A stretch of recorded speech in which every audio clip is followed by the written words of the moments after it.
You have already heard about the 7 original Anunnaki underworld beings, the 7 archangels in the book of Enoch, the 7 lords in the underworld halls of Amenti as spoken by Thoth, the Egyptian deity. You have heard that Japan as well follows 7 lucky gods hidden from human eyes, and the Chinese as well have 7 dragons hidden from human eyes, and the Chinese also proudly boast of their ethnicity as descendants of the dragon. So when it comes to the Bible, who is the serpent of Genesis, the devil and Satan of the Old and the New Testament, and the 7-headed dragon written about in the Revelation? None other than the 7 redemptive names of Jehovah, found in so many billions of Bibles printed around the world. One more time, just for evidence. Jehovah Jireh, the Lord will provide, found in the Genesis chapter 22, verse 14. Jehovah Rapha, the Lord that healeth, in Exodus chapter 15, verse 26. Jehovah Nissi, the Lord our banner, found in Exodus chapter 17, verse 15 and 16. Jehovah Shalom, the Lord our peace, found in Judges chapter 6, verse 23 and 24. Jehovah Ra'ah, the Lord my shepherd, found in the 23rd chapter of the Psalms.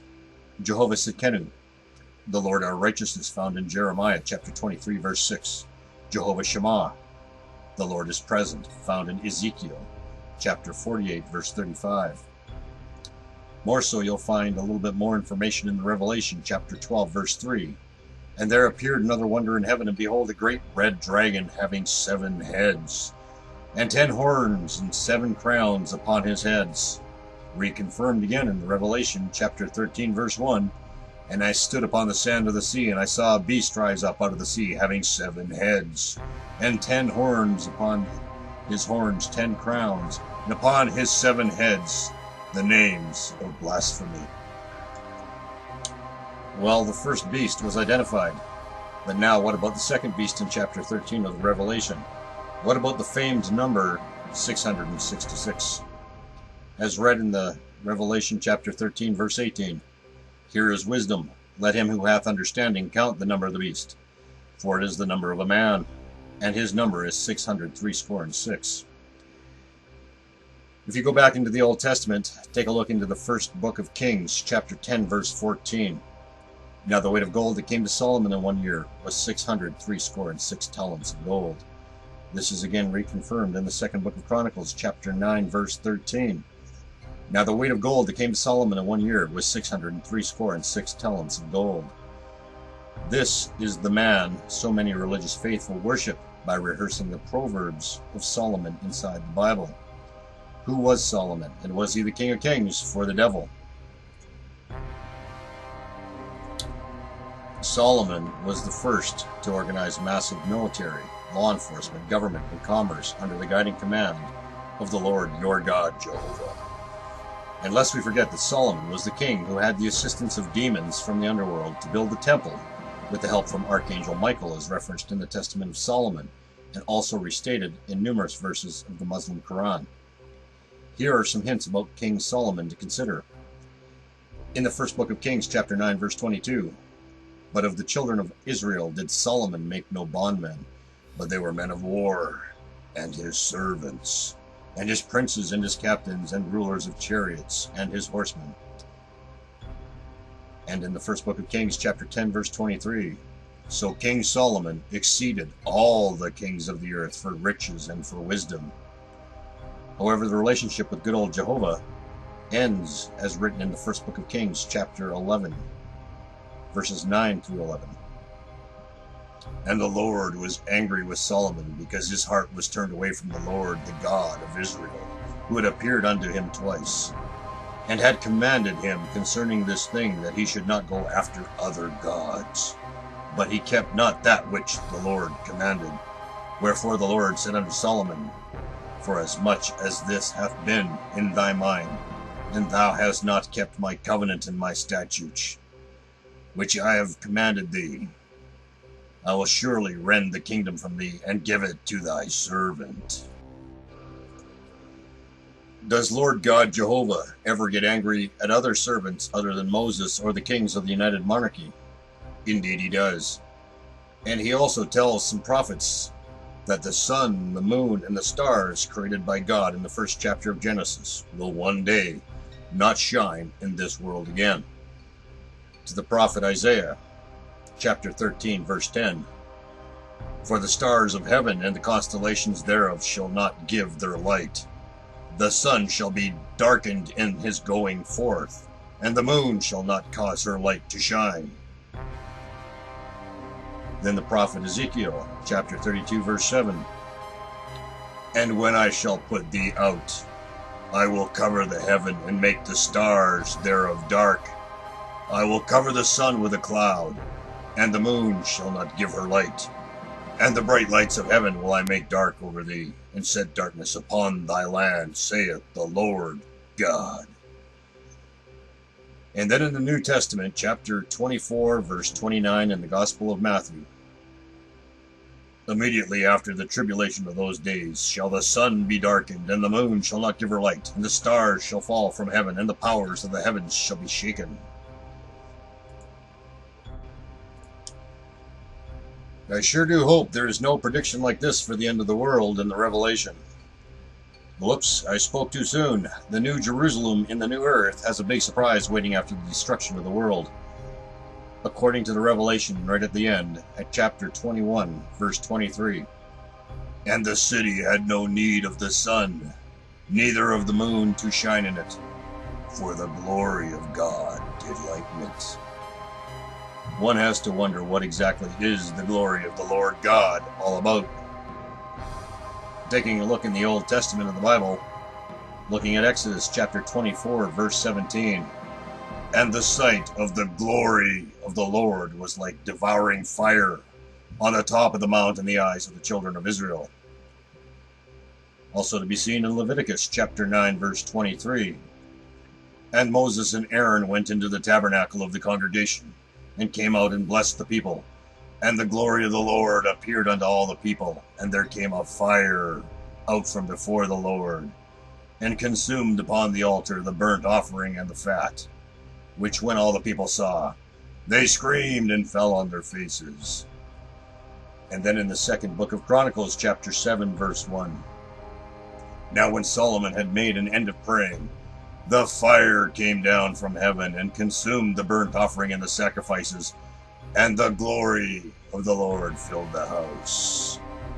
And never forget the famed story in Genesis chapter 19, verse 24. Then the Lord rained upon Sodom and upon Gomorrah brimstone and fire from the Lord out of heaven.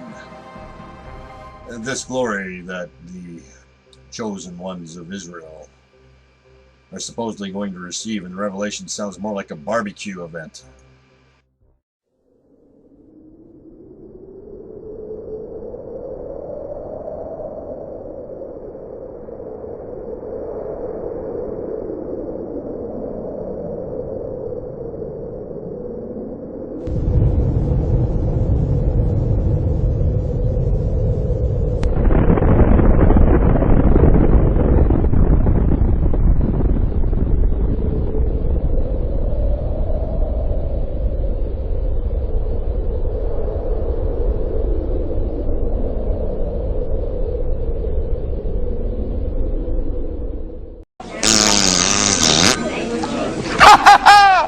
The day of miracles has come! Now the churches claim that John was the man who received the grand revelation, when in fact they should read, it is Paul who claims to receive the revelations and mystery of the Christ. Was Paul aware of a grand deception to resurrect Jehovah as the Christ? Let's take a look at some of the words that were written by Paul. In the New Testament, under Ephesians chapter 3, verse 1, for this cause I, Paul, the prisoner of Jesus Christ for you Gentiles, if ye have heard of the dispensation of the grace of God which is given to me, you ward, how that by revelation he made known unto me the mystery, as I wrote afore in a few words, whereby when ye read, ye may understand my knowledge in the mystery of Christ. And once again, Paul writes in the second epistle of Corinthians, chapter 12, verse 1, It is not expedient for me, doubtless, to glory. I will come to visions and revelations of the Lord. Coincidentally, Paul wrote this verse just a few verses after referring to Satan. Once again in the second epistle of the Corinthians, chapter 11, verse 14. And no marvel, for Satan himself is transformed into an angel of light. Paul is suggesting even the devil can appear as an angel of light. Where did he get this idea? Yeah. I think nighttime would be lovely, but... Is that UFO? Amazing. Holy shit. Oh, is that cool?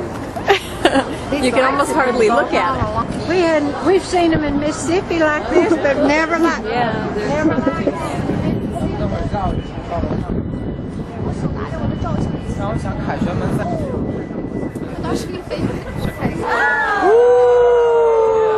Let's review how Paul meets the Lord, or Jesus. This can be read in the book of the Acts, chapter 26, verses 10 through 17. Which thing I also did in Jerusalem, and many of the saints did I shut up in prison, having received authority from the chief priests. And when they were put to death, I gave my voice against them. And I punished them oft in every synagogue, and compelled them to blaspheme.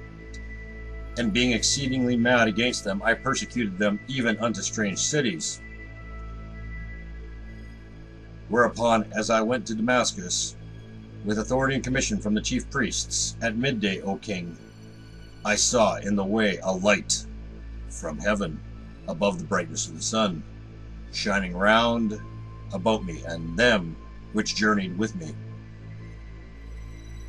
And when we were all fallen to earth, I heard a voice speaking unto me and saying in the Hebrew tongue. Hebrew tongue is the language of that old serpent fellow that he spoke with Moses in the burning bush.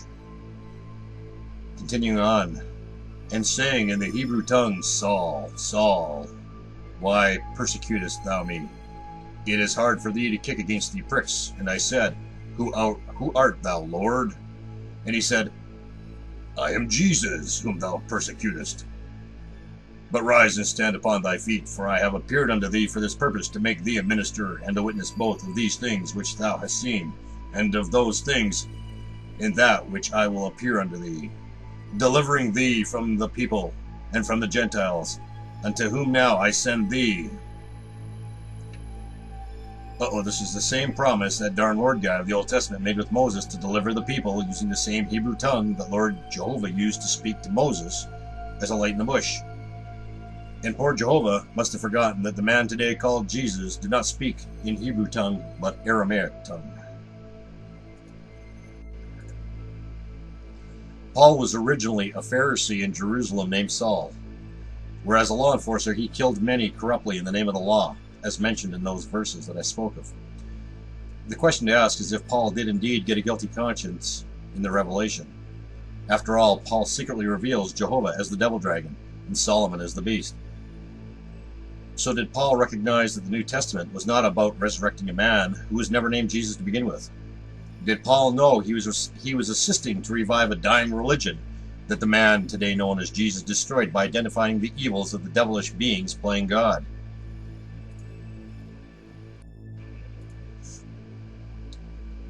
Taking a look in the Revelation at chapter 2, verse 18 to 23. And unto the angel of the church in Thyatira write these things, saith the Son of God, who hath his eyes unto like a flame of fire, and his feet are like fine brass. I know thy works, and charity, and service, and faith, and thy patience, and thy works, and the last to be more than the first. Notwithstanding, I have a few things against thee, because thou sufferest that woman Jezebel. Jezebel was the Phoenician princess who practiced a religion called Baal, worshipping gods beyond this world. Continuing on.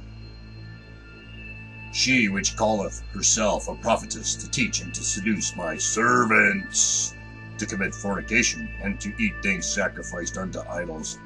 And I gave her space to repent of her fornication, and she repented not. Behold, I will cast her into a bed, and them that commit adultery with her into great tribulation, except they repent of their deeds. And I will kill her children with death. keep in mind, that was supposed to be the Son of God, Jesus, speaking. However, we have to ask, was that Jesus or Jehovah? Jesus never once spoke of Jezebel from the Old Testament. But Jehovah didn't like the Phoenician princess teaching his servants to worship the universe, as can be seen in the Old Testament, chapter 21, verse 25 and 26. But there was none like unto Ahab, which did sell himself to work wickedness in the sight of the Lord, whom Jezebel his wife stirred up. What with this wickedness Jezebel stirred up with poor Ahab, getting him to stop worshiping a fictitious earth god commanding wars, rapes, and murders, and start worshiping a universe beyond. Put it together for yourself. Furthermore, the only one who speaks in manners of killing everybody with death throughout the Bible is Lord God Jehovah, and the only one that makes a comment similar, that he will kill her children with death, in the Bible, can be found in the Old Testament in Leviticus chapter 26, verse 21 and 22. If even then you remain hostile towards me and refuse to obey, I will inflict you with 7 more disasters for your sins. I will release wild animals that will kill your children and destroy your cattle, so your numbers will dwindle and your roads will be deserted. Who do you think really is pretending to be Jesus in the Revelation? So be prepared. The reality is that a real underworld species does exist of teal-colored skin, as mentioned so many times in so many different religions throughout so many different continents. And they have been guiding the human race all along. The God in the cloud before Moses and the Hebrews was no more a god than the Wizard of Oz was behind the curtain. However, before I move on, I would like to quickly wrap up a few last insights into the mystery of Revelation. Add a few more magical answers to those wondrous mysteries which can all be found in the Old Testament.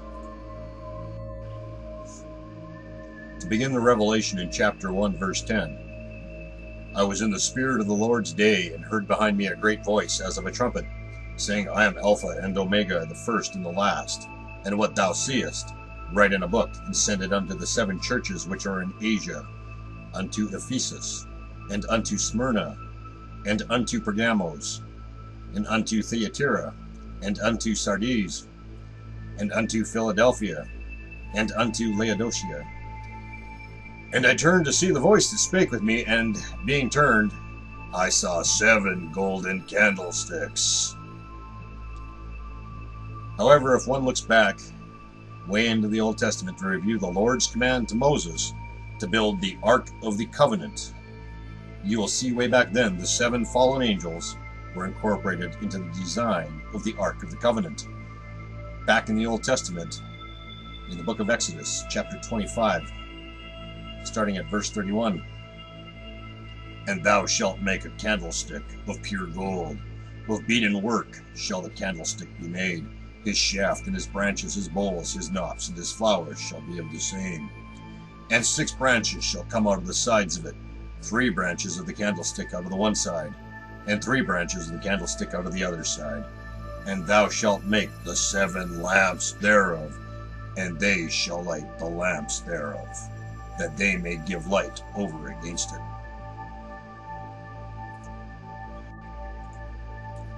Speaking of candlesticks, here is another so-called Revelation mystery easily revealed. In the Revelation chapter 11 verses 33 to 6, And I will give power unto my 2 witnesses, and they shall prophesy 1,260 days, clothed in sackcloth. These are the 2 olive trees, and the 2 candlesticks standing before the God of the earth. And if any man will hurt them, fire proceedeth out of their mouth, and devoureth their enemies. And if any man will hurt them, he must in this manner be killed. These have power to shut heaven, that it rain not in the days of their prophecy, and have power over waters to turn them to blood, and smite the earth with all plagues as often as they will. The reference to the 2 candlesticks spoken of can also be found in the Old Testament. In the book of Ezekiel chapter 4 verses 11 through 14. Then answered I and said unto him, What are these 2 olive trees upon the right side of the candlestick, and upon the left side thereof? And I answered again and said unto him, What be these 2 olive branches, which through the golden pipes empty the golden oil out themselves? And he answered me and said, Knowest thou not what these be? And I said, No, my Lord. Then he said, These are the two anointed ones that stand by the Lord of the whole earth. One of these two is able to shut heaven above from raining during his time of prophecy for 42 months, and that is Elijah, as confirmed in the Old Testament, in the book of James, chapter 5, verse 17. Elijah was a man just like us. He prayed earnestly that it would not rain, and it did not rain on the land for 3.5 years, which, ironically, would be about the same amount of time as 1,260 days, as mentioned in the Revelation. The other candlestick before the God of the earth, who turned the waters into blood and smited the earth with plagues, was Moses, as can be seen in the Old Testament. In the book of Exodus, chapter 7, verse 20, Moses and Aaron did just as the Lord had commanded. He raised his staff in the presence of Pharaoh and his officials and struck the water of the Nile, and all the water was changed into blood. Now, you know what really sucks is the brother of Moses is Aaron. And Aaron is the one who does all the talking, not Moses, as the churches promote. And poor Aaron receives a wonderful blessing as well for his efforts, as can be seen in the book of Exodus, chapter 4, starting at verse 10. And Moses said unto the Lord, O my Lord, I am not eloquent, neither heretofore, nor since thou hast spoken unto thy servant, but I am slow of speech and slow of tongue. And the Lord said unto him, Who hath made man's mouth? Or who maketh the dumb, or deaf, or the seeing, or the blind? Have not I the Lord? Now therefore go, and I will be with thy mouth, and teach thee what thou to say.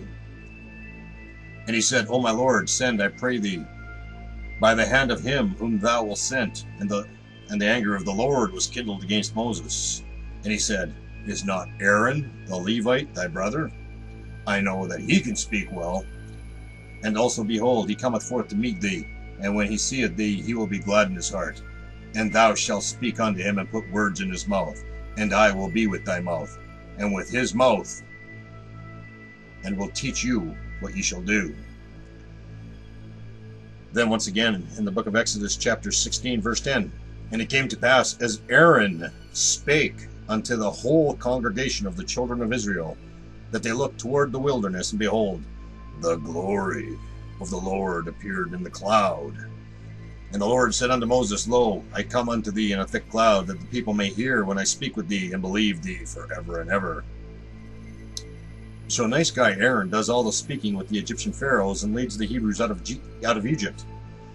And as a thank you from the Lord, Jehovah torches Aaron's 2 little boys to death for playing with matches, as can be seen in Leviticus chapter 10, verse 1 and 2. And Nadab and Abihu, the sons of Aaron, took either of them his censer, and put fire therein, and put incense thereon, and offered strange fire before the Lord, which he commanded them not.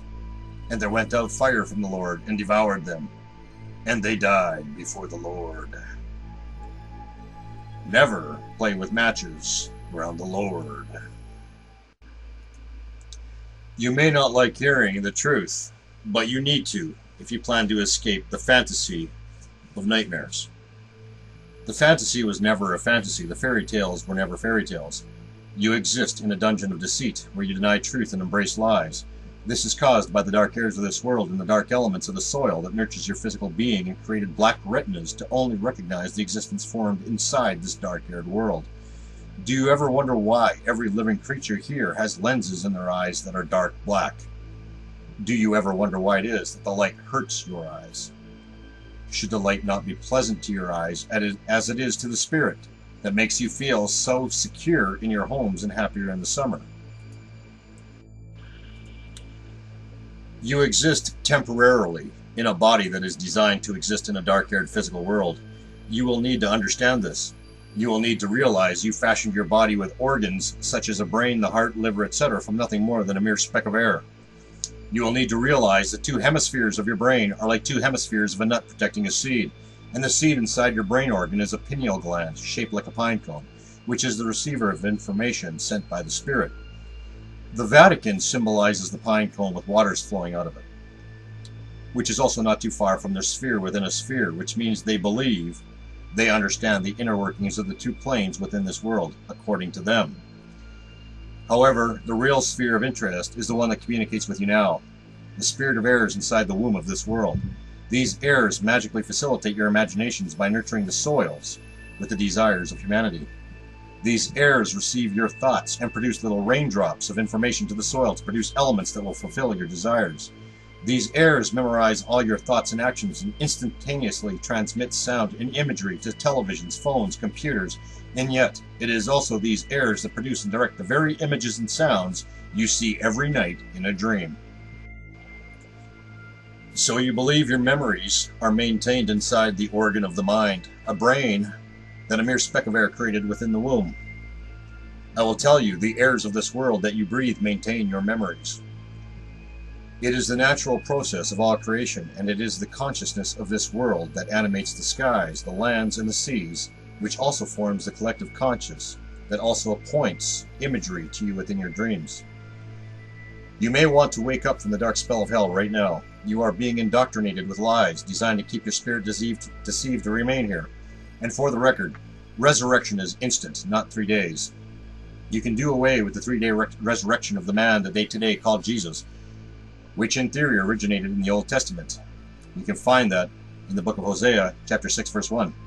Come and let us return unto the Lord, for he hath torn, and he will heal us, and he hath smitten, and he will bind us up. After 2 days he will revive us, and in the 3rd day he will raise us up, and we shall live in his sight. So you can see where they came up with the idea for Jesus being resurrected after 3 days. It originates in Hosea. In all truth, just as you will recognize when you are falling to your perish in a dream, you will wake up the very second before you experience death. And the same applies in the physical plane. Conscious spirit never experiences death ever. As it breathes the last into the body, it also simultaneously breathes the new into the spirit of airs. You will notice many different stories from near-death experiences. I will prepare you. Those who are being magnetically pulled into the light beyond this world are rare. You will need to understand before I continue. When you exist in physical form, your cells that are formed together from the soils are magnetically attracted to the ground by natural force of gravity within the soils. When your spirit is released, your spirit is air, and it naturally gravitates in the air above the body, in a field of airs. The vast majority will lose connection soon, and will attach their conscious spirit to another body. And it is here that the connection to the former memories are lost. As a spirit connects to a new bodily environment, it severs connection with the body environment of the former, losing their attachment to the former memories. This sometimes begins even before the spirit leaves the body. You may know people that you love that have also become old and lost their memory. Well, they did not lose their memory, but they have lost connection to the desires within this world. However, when the spirit is freed within the air, it almost always seeks to experience another connection. This is called reincarnation here. However, it is natural that the spirit will continue to experience existence within the environment.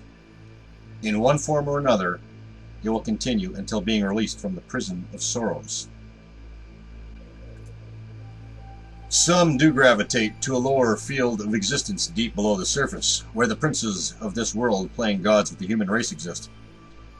The chant in the Book of the Dead to seek the underworld was no coincidence. It was meant as a tool to guide a free spirit to the depths below. After all, they who created human bodies as test tube babies in their medical departments from below the surface are the true parents of human design. They who release the human design to the surface to mine for elements among other delicacies are always interested in more spirits to inhabit new bodies as servants.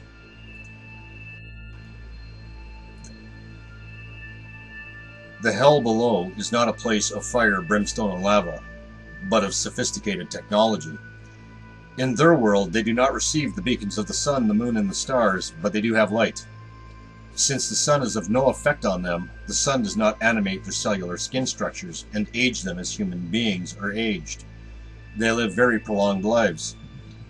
However, they are the fallen angels. This world was made for them, and unfortunately, as mentioned before, these worlds are designed to ensure darker spirits cannot escape into the world of light and harm light spirits. To beings beyond this world who enjoy positive emotions, indeed, when they peek into this world, seeing the wars, the corruptions, the conflicts between family and friends, this place is hell to the spirits of light. This world is a hell for those of peace. But as for the species below the surface, as mentioned throughout the Bible, it is another level where they as well justify murder and war and a need for survival and protection of their own species. The lords, whom desired dead animal offerings before Solomon in the thousands at a time, whom desired blood of humans to be sprinkled on the horns of altars, they as well have a need for a precious type of gold. The two gold producers of the surface, world financing governments and gold bullions, and the black gold oil producers financing median commerce, they are not the only type of gold interest. There is a third gold called red gold. Blood is a vital resource not only for the blood banks, but I dare to ask anyone to review the stories of vampires throughout the ages in different cultures over thousands of years. Human beings have been found dead with blood drainage for thousands of years, and mass animal mutilations are not uncommon in the surface of this world, even today. Today you call them aliens from outer space, some cute little gray aliens with big black eyes. But they are not much different from humans. The human race, as can be seen on a caduceus through the ages, even in China, is a sign humanity is a dual-strand creation of two types of DNA. One strand comes directly from the biology of the serpent beings below, the parents of the human race. I will give you a hint as to what the second DNA strand used to form the human race is. Do you ever notice adults find members of the opposite sex in baby oil appealing? What is the only organism that is not an insect, nor bird nor fish? Yet birds and fish eat them, and they exist inside the soils that nurture every fruit and vegetable. The worm. Just a few hints to consider in the Bible.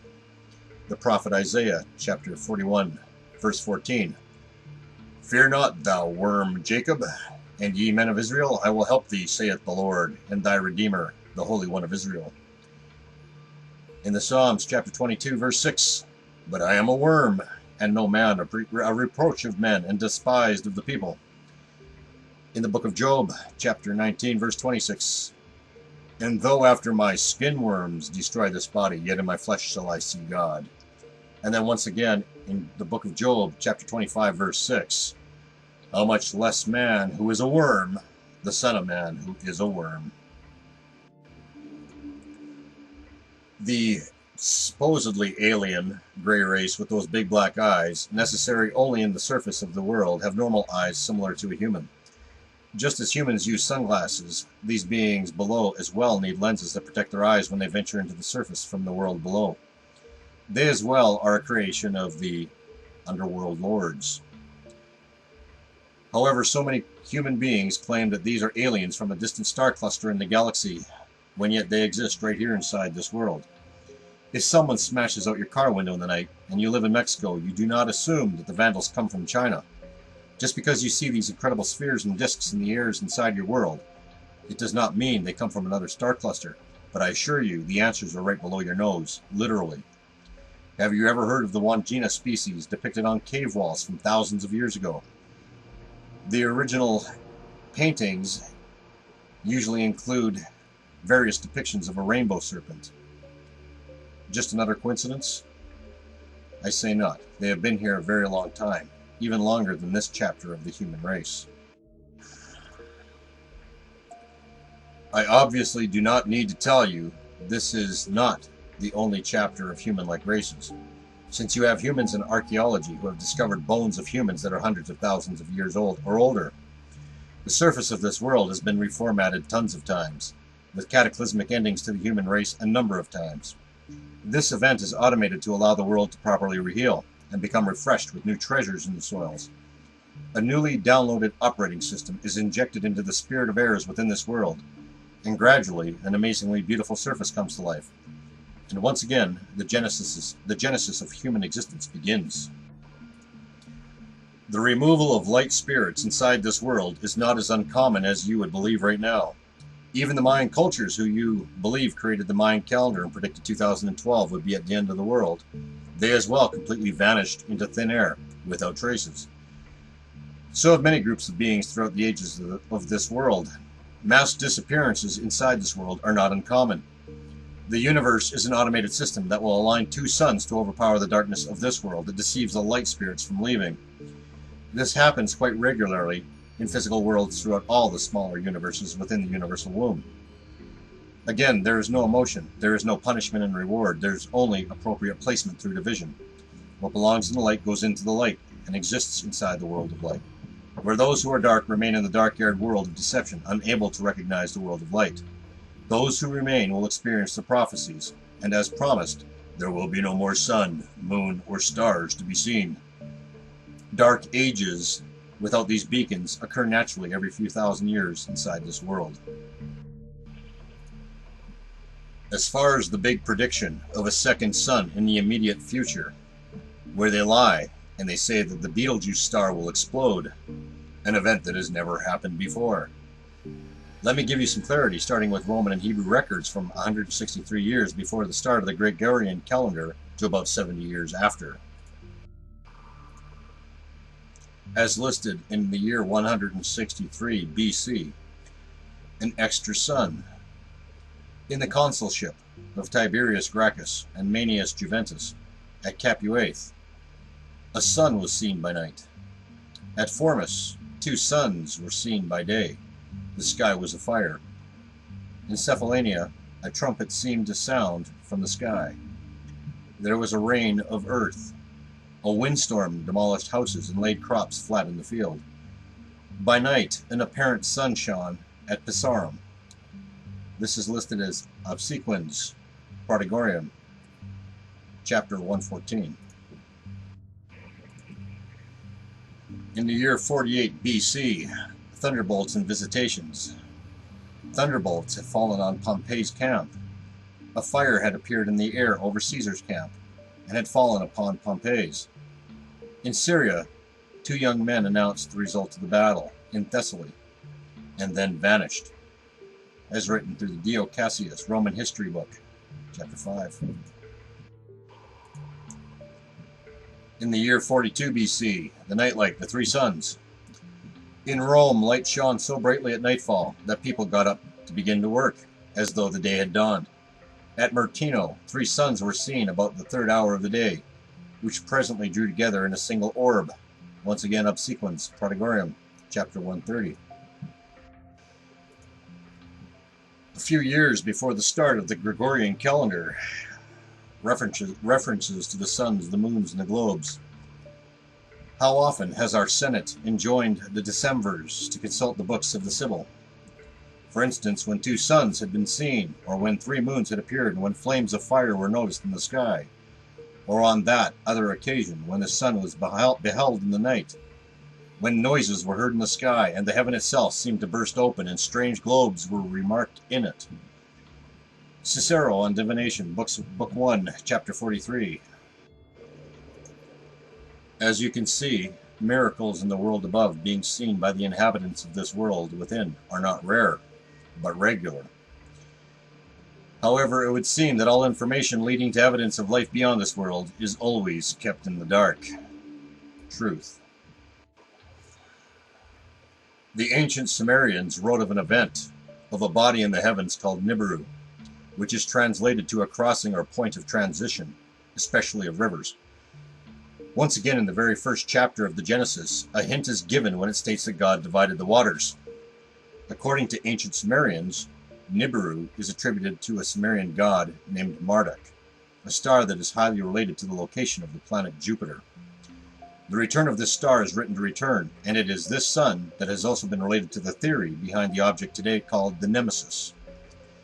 In 1984, a physicist named Richard Muller theorized that mass extinctions were not random, but appeared to occur in the fossil record every 26 to 34 million years. He attributed this supposed pattern to an undetected binary companion to the Sun, either a brown dwarf, a dim red dwarf, or a gas giant planet, lying in an elliptical pattern, 26 million year orbit. This object, which he named Nemesis, would pass through the Oort cloud and cause severe changes for worlds such as the Earth every 26 million years, as he theorized. This was a good philosophy, however, his belief it only occurred every 26 million years was incorrect. It is more like every 2200 years. However, human beings in all their superiority should already know this. After all, they were nice enough to give Roman names to all the planets in the solar system. However, once it was discovered that little Pluto was not a Roman and just a Mickey Mouse world, they demoted poor little Pluto, who is now seeking emotional counseling over this. On February 15th, this year 2011, astronomers have reported finding a possible star the size of Jupiter coming through the Oort cloud, a planet they have coincidentally named Tyche. The name Tyche was the Greek goddess of fortune and prosperity. Tyche was also the name of the good sister of guess who? The Nemesis. However, poor Pluto is still seeking a promotion, but no luck against the Nemesis. Only 2 years ago, in 2009, a crop circle was formed in the United Kingdom displaying the alignment of 5 planets and displaying a hieroglyphic pattern implying new building blocks and lines of creation are about to be downloaded to these planets. Is this just a coincidence? You can claim this to be mere coincidences, but I will show you some coincidences that confirm you have been living in a fairy tale and accepting reality as a fantasy. You have also been accepting the miracle of this fantasy within this world as a basic, ordinary, boring reality. Wake up from the dark spell of hell. Life is eternal and filled with never-ending existence. Only in this world of deceit are you manipulated to believe otherwise. I will show you much more to confirm what is happening immediately, and I will assure you now, the world will be reformatted and those remaining will witness the revelation. Almost half of the population will soon learn the automated process of division is real, and will come as a lightning bolt in a wink of an eye. You will be taken and returned. You will exist in a world with much more radiant color and sound, where all is instantaneous. It is coming. For those who have not understood it as of yet, this is not a video to introduce beings to a world they will now be entering, but it is a reminder of the world they have forgotten. God is not coming for you. This world of light is not coming for you, but your world that you're inhabiting right now is floating right into dock with paradise. A Messiah or a Savior will not be coming for you in a human form, but your King. The Father will be your Messiah and Savior who animated binary sun systems throughout the universe to save the lost souls of light trapped in worlds of darkness. Those who remain in the playgrounds of pain will not even realize that the others have instantaneously walked into the palms of paradise. Unfortunately, some have come across the secrets, but made the mistake of assuming they might be Jesus when they were not. The real spirit that fashioned the body of Menez Jezue would never come out in the open and admit the spirit is here again, not until the end of days. The spirit would not identify himself to a fictional name of Jesus, nor a term coined as the Christ. One of those human beings to make the improper assumption he was the reincarnation of the man never named Jesus was Marshall Applewhite, the primary person behind Heaven's Gate in California, who did learn some of the secrets, but did not fully understand. He believed somehow the universal spirit of all came inside the world in a human form. He believed his own real name was an expression of a famous cartoon character, Homer Simpson, Doe. He believed they all needed to commit suicide to catch the light wave in the Hale-Bopp comet, and he believed the disciples would enter dark space as servants of the Lord. He was wrong. However, he knew the secret of desiring to leave the world. Like Jim Jones and the followers who committed suicide before him, they learned some secrets, but did not understand all, and I mean all, as in the name of the universal spirit of existence. They're going to be in service for whatever need the level above human, the kingdom of heaven, has for them. And the tools they use, the workstations that they use are spacecrafts, all sizes. There was another religious faith in Waco, Texas. Simply put, they faced the agents of Satan who burned them alive by happily following the instructions of a major political housewife. The murderers removed the bodies after killing the men, women, and children, and then gleefully took their pictures with the corpses of the bodies they murdered. One man was present at the mass murder, and his name was Timothy McVeigh. Although he is portrayed as the villain, I affirm now that he was emotional after witnessing these horrific murders of innocent screaming children, and he took revenge. I will not enter a debate as to whether or not action in retaliation is righteous, but I will say it is important to understand now there are weeds and wheat in this world. There are spirits of light, the starseeds, who are lost souls, the lost sheep. And then there are the serpent seeds, the eternal children of this dark-haired world, who find destruction of others heroic. You need to understand, heroes in this world are the true villains, and the worst kind, and most of you know this, but don't dare say it. In this world, humans depict men with powers of an insect or a flying rodent called a bat to play hero. In this world, everyone is Superman, and I say to you all, you want to wear the S on your chests, you'd better learn to fly. I assure you now, those playing heroes in law enforcement and military positions, barely one will enter the world of light. Only those who recognize the evils committed in their stations and have left, their spirit may be dressed appropriately to be magnetically removed in the light. Very few of them will leave here. I can only say that it is better to be outcast as an outlaw in the dark depths of a hell environment than to be accepted as a leader having blood-red carpets laid out before your feet. This is my stance. Even the man who walked through Jerusalem hated the people who were out enforcing laws for kings against humanity. They were called Pharisees, which were police or law enforcers, and they hated the man called Jesus, and Mr. Jesus didn't like them either. Here comes the evidence. In the Gospel of Matthew, chapter 23, verse 13, "But woe unto you, scribes and Pharisees, hypocrites! For ye shut up the kingdom of heaven against men. For ye neither go in yourselves, neither suffer ye them that are entering to go in." In the Gospel of Mark, chapter 7, verse 5 through 7, speaking to the Pharisees, he answered and said to them, "What did Isaiah prophesy of you hypocrites? As it is written, this people honors me with their lips, but their heart is far from me. And in vain they worship me, teaching the doctrines, the commandments of men." In the Gospel of Matthew, chapter 21, verse 31, Jesus saith unto them, "Verily I say unto you, that the publicans and the harlots go into the kingdom of God before you." Interesting to note, he was speaking to the Pharisees. In the Gospel of Matthew, chapter 23, verse 25 and 26, "Woe to you, scribes and Pharisees, hypocrites! For you cleanse the outside of the cup and dish, but inside they are full of extortion and self-indulgence. Blind Pharisee, first cleanse the inside of the cup and dish, that the outside of them may be clean also."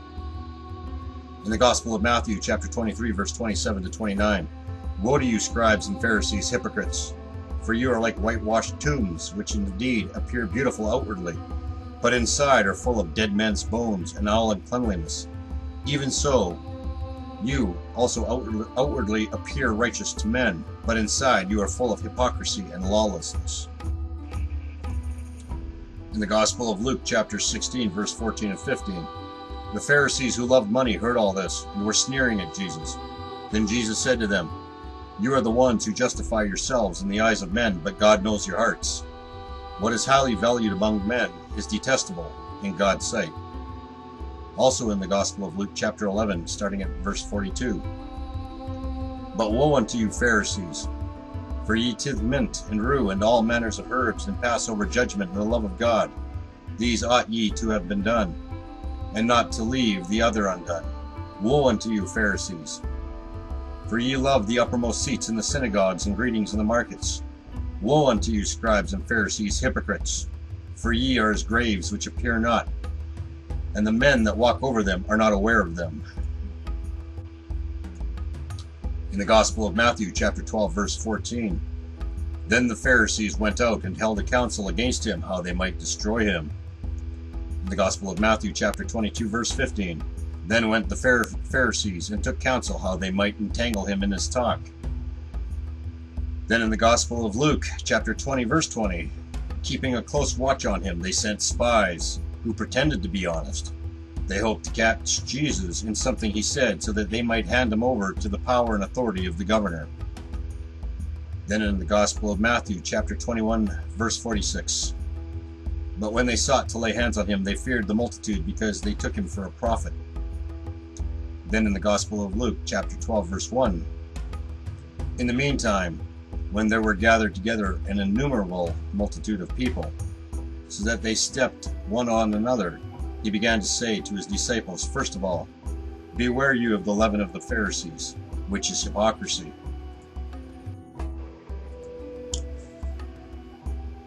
Then in the Gospel of John in chapter 8, starting off with verse 44, where he refers to the Pharisees as the children of the devil, which continues on into verse 47, where Jesus continues against the Pharisees, saying, "He who belongs to God hears what God says. The reason you do not hear is that you do not belong to God." And then finalized also in chapter 8, verse 55, still speaking to the Pharisees. "Though you do not know him, I know him. If I said I did not, I would be a liar like you. But I do know him and keep his word." This is obviously not what the government officials or churches tell the public masses. However, they are arrogant enough to publish billions of copies, expecting human beings to be too ignorant to ever catch on by reading the doctrines. However, there are more things inside this world that have been kept from humanity, including obvious secrets that still remain unknown until now. The 144,000 chosen humans in the Revelation is no more a coincidence than the back-ton long count cycle in the Mayan calendar is a cycle of 144,000 days. It is no mere coincidence that the frequencies of sound are best heard at 144,000 beats per second and are played at that rate today. The lords of the underworld who guided the construction of the Mayan temples and calendars knew the cycles inside this world. As mentioned by Paul in the Acts, he received the revelation of the mystery of Christ. And when he recites the visions to John, the 144,000 chosen were symbolic of the end of a cycle, not an actual amount or a number of beings. In fact, 144,000 spirits will not remain as a reward to the Lord. Billions will remain to witness the prophecy of Revelation unfold. There will be nuclear explosions, natural disasters, the millstone from the heavens crashing into the waters as promised in the Revelation. And of course, the return of the fictional Jesus for them to serve in the new operating system of the new heaven within the new earth called New Jerusalem is all underway. This is already being choreographed before human eyes today. Even recently in Jerusalem, the deception is being played out at the Dome of the Rock. I think nighttime would be lovely, but... Is that UFO? It's amazing. Holy shit. Oh, is that cool? You can almost hardly look at it. We've seen them in Mississippi like this, but never like never like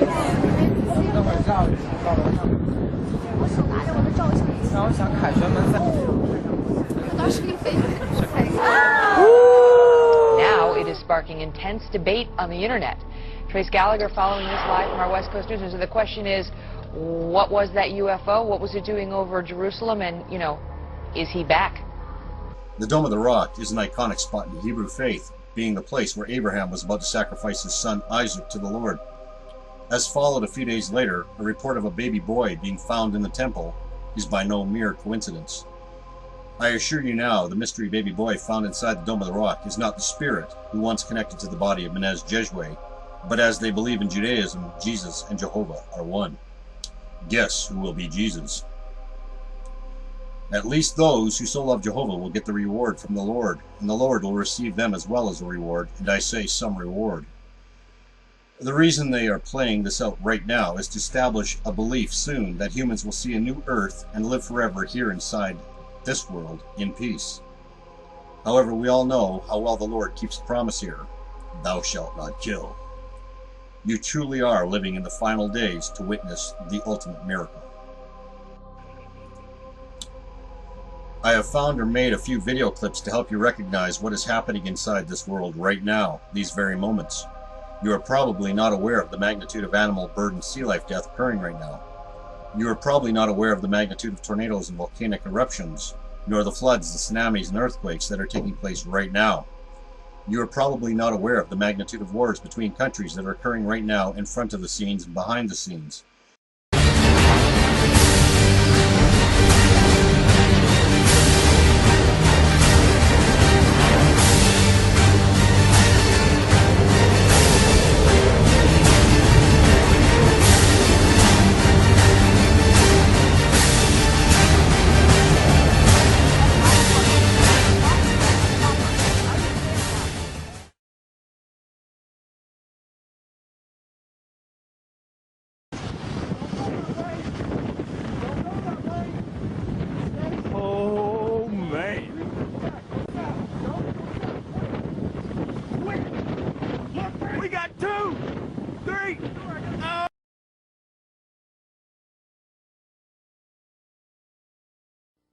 few minutes ago, the United States ambassadors to every country in the world told the leaders of those nations what I'm about to tell you. Last summer, 2 comets were discovered that are on a collision course with Earth. Oh my God.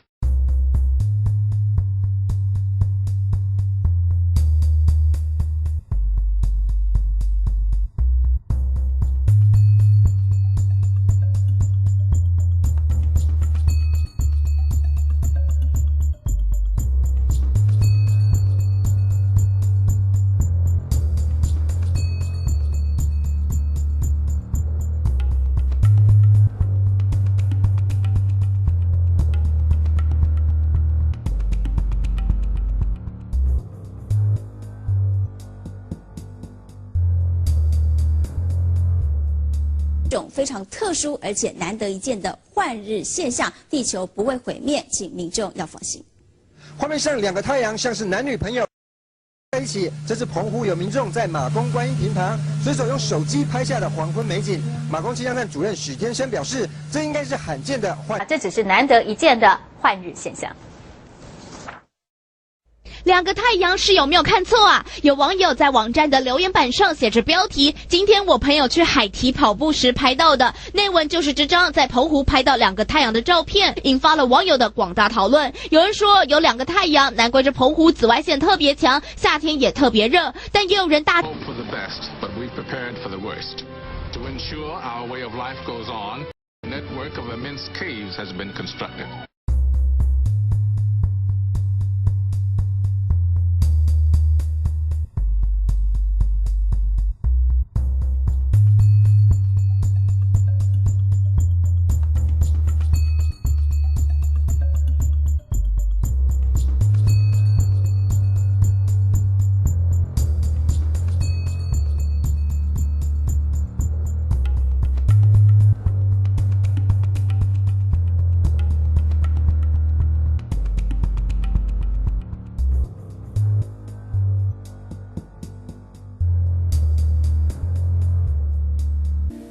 We have been compelled to create a permanent armaments industry of vast proportions. Added to this, 3.5 million men and women are directly engaged in the defense establishment. Now, this conjunction of an immense military establishment and a large arms industry is new in the American experience. The total influence, economic, political, even spiritual, is felt in every city, every state house, every office of the federal government. We recognize the imperative need for this development, yet we must not fail to comprehend its grave implications. Our toil, resources, and livelihood are all involved. So is the very structure of our society. In the councils of government, we must guard against the acquisition of unwarranted influence, whether sought or unsought, by the military-industrial complex. I assure you now, you will see the spirit of justice align with the spirit of truth immediately. The spirit of justice is the sun you are about to align with, the nemesis of all injustices caused by this humanity. And the spirit of truth is the sun that hurts your dark, black retinas every single day. Where there is truth comes justice. Together, when these two spirits align, the spirit of a vindication will occur. And vindication is not about punishment nor reward, but instantaneous division. You must accept human concepts are created and exist only in a human world, which is a world never created by a human. You must stop thinking God is a human form when you see every element of their face in the airs above.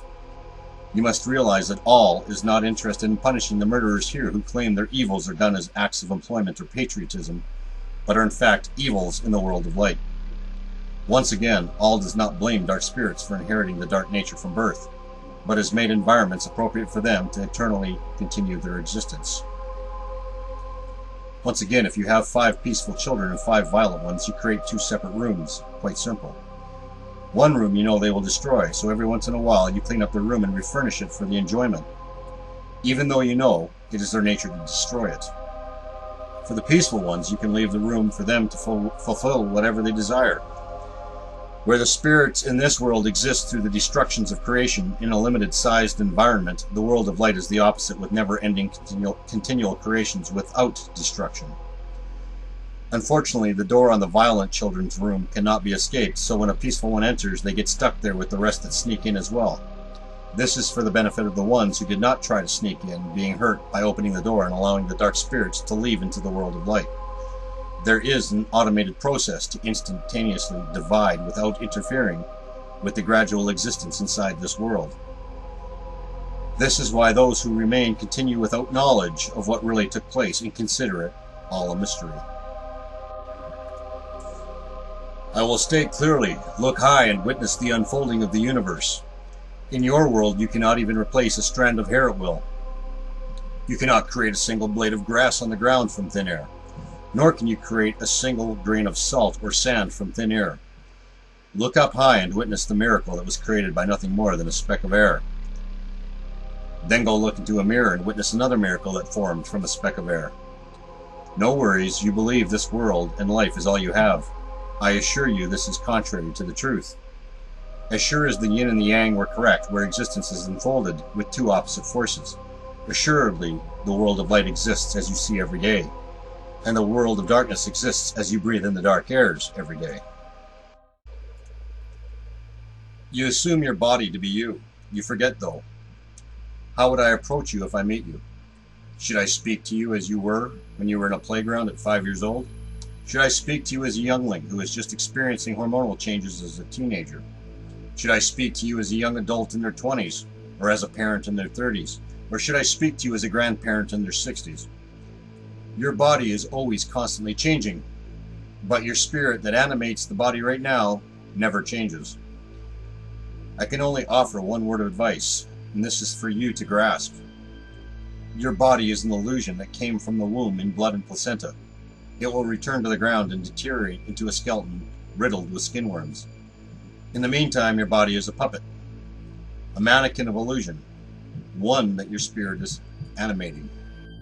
This video was held up a few weeks simply because a man I invited to live with me from a hostel passed away on the living room couch a while ago. I woke up hearing him call my name, and I walked out into the living room and seen him sitting on the couch watching television. But he was not watching television. When the spirit leaves the body and gravitates into the airs above, the body remains frozen with a last expression, as one would expect, pausing a person's face on video. It is only then you will see that the body is merely a statue that requires your spirit to bring it to life. The body is a puppet animated by a spirit which created it from inside the womb. Do not fear death in this world. Your body is already dead. Although you are connected to the environment of the body right now, do not be deceived. The body is as alive as a wooden puppet. Nothing more, and without the spirit as a puppet master, the puppet is frozen stiff. Do not fear death you can never experience. Eternal life is inherent upon the birth of consciousness. Fear remaining here, fear existing here. Fear attaching to another physical puppet that experiences negative emotions, negative pains and miseries, sorrows and anticipations of death.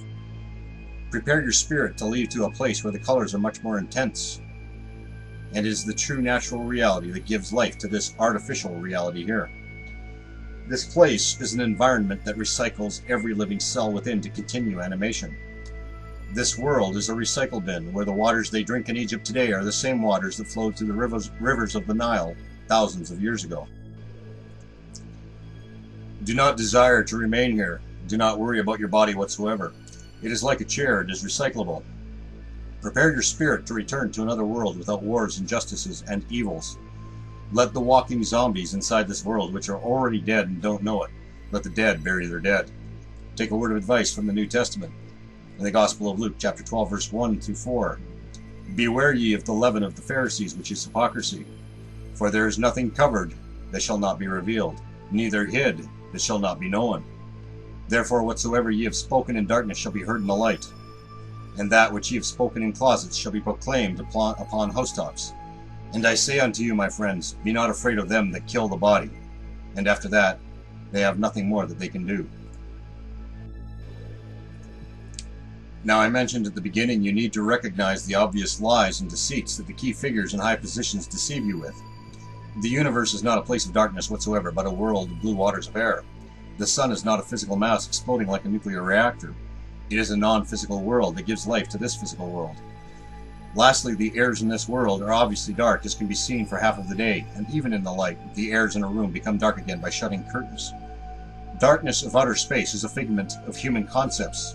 Your first clue is when astronomers actually suggest they have found a black hole in outer space, a place they claim is darkness. How does one find a black circle on a black wall? No discussions, no need to hear from the liars. They can shut the anus between the cheeks on their face before they attempt to deceive again with theorem and calculations conceived in deceit. And the best one yet, Rayleigh scattering makes the sky blue. There are a few other lies inside this world, a world that is simply put filled with lies from door to door. You have heard about the pyramids in Egypt, and leave it to the paid liars in government departments and media to tell you what they tell you about outer space and flying vehicles that defy explanation. More lies.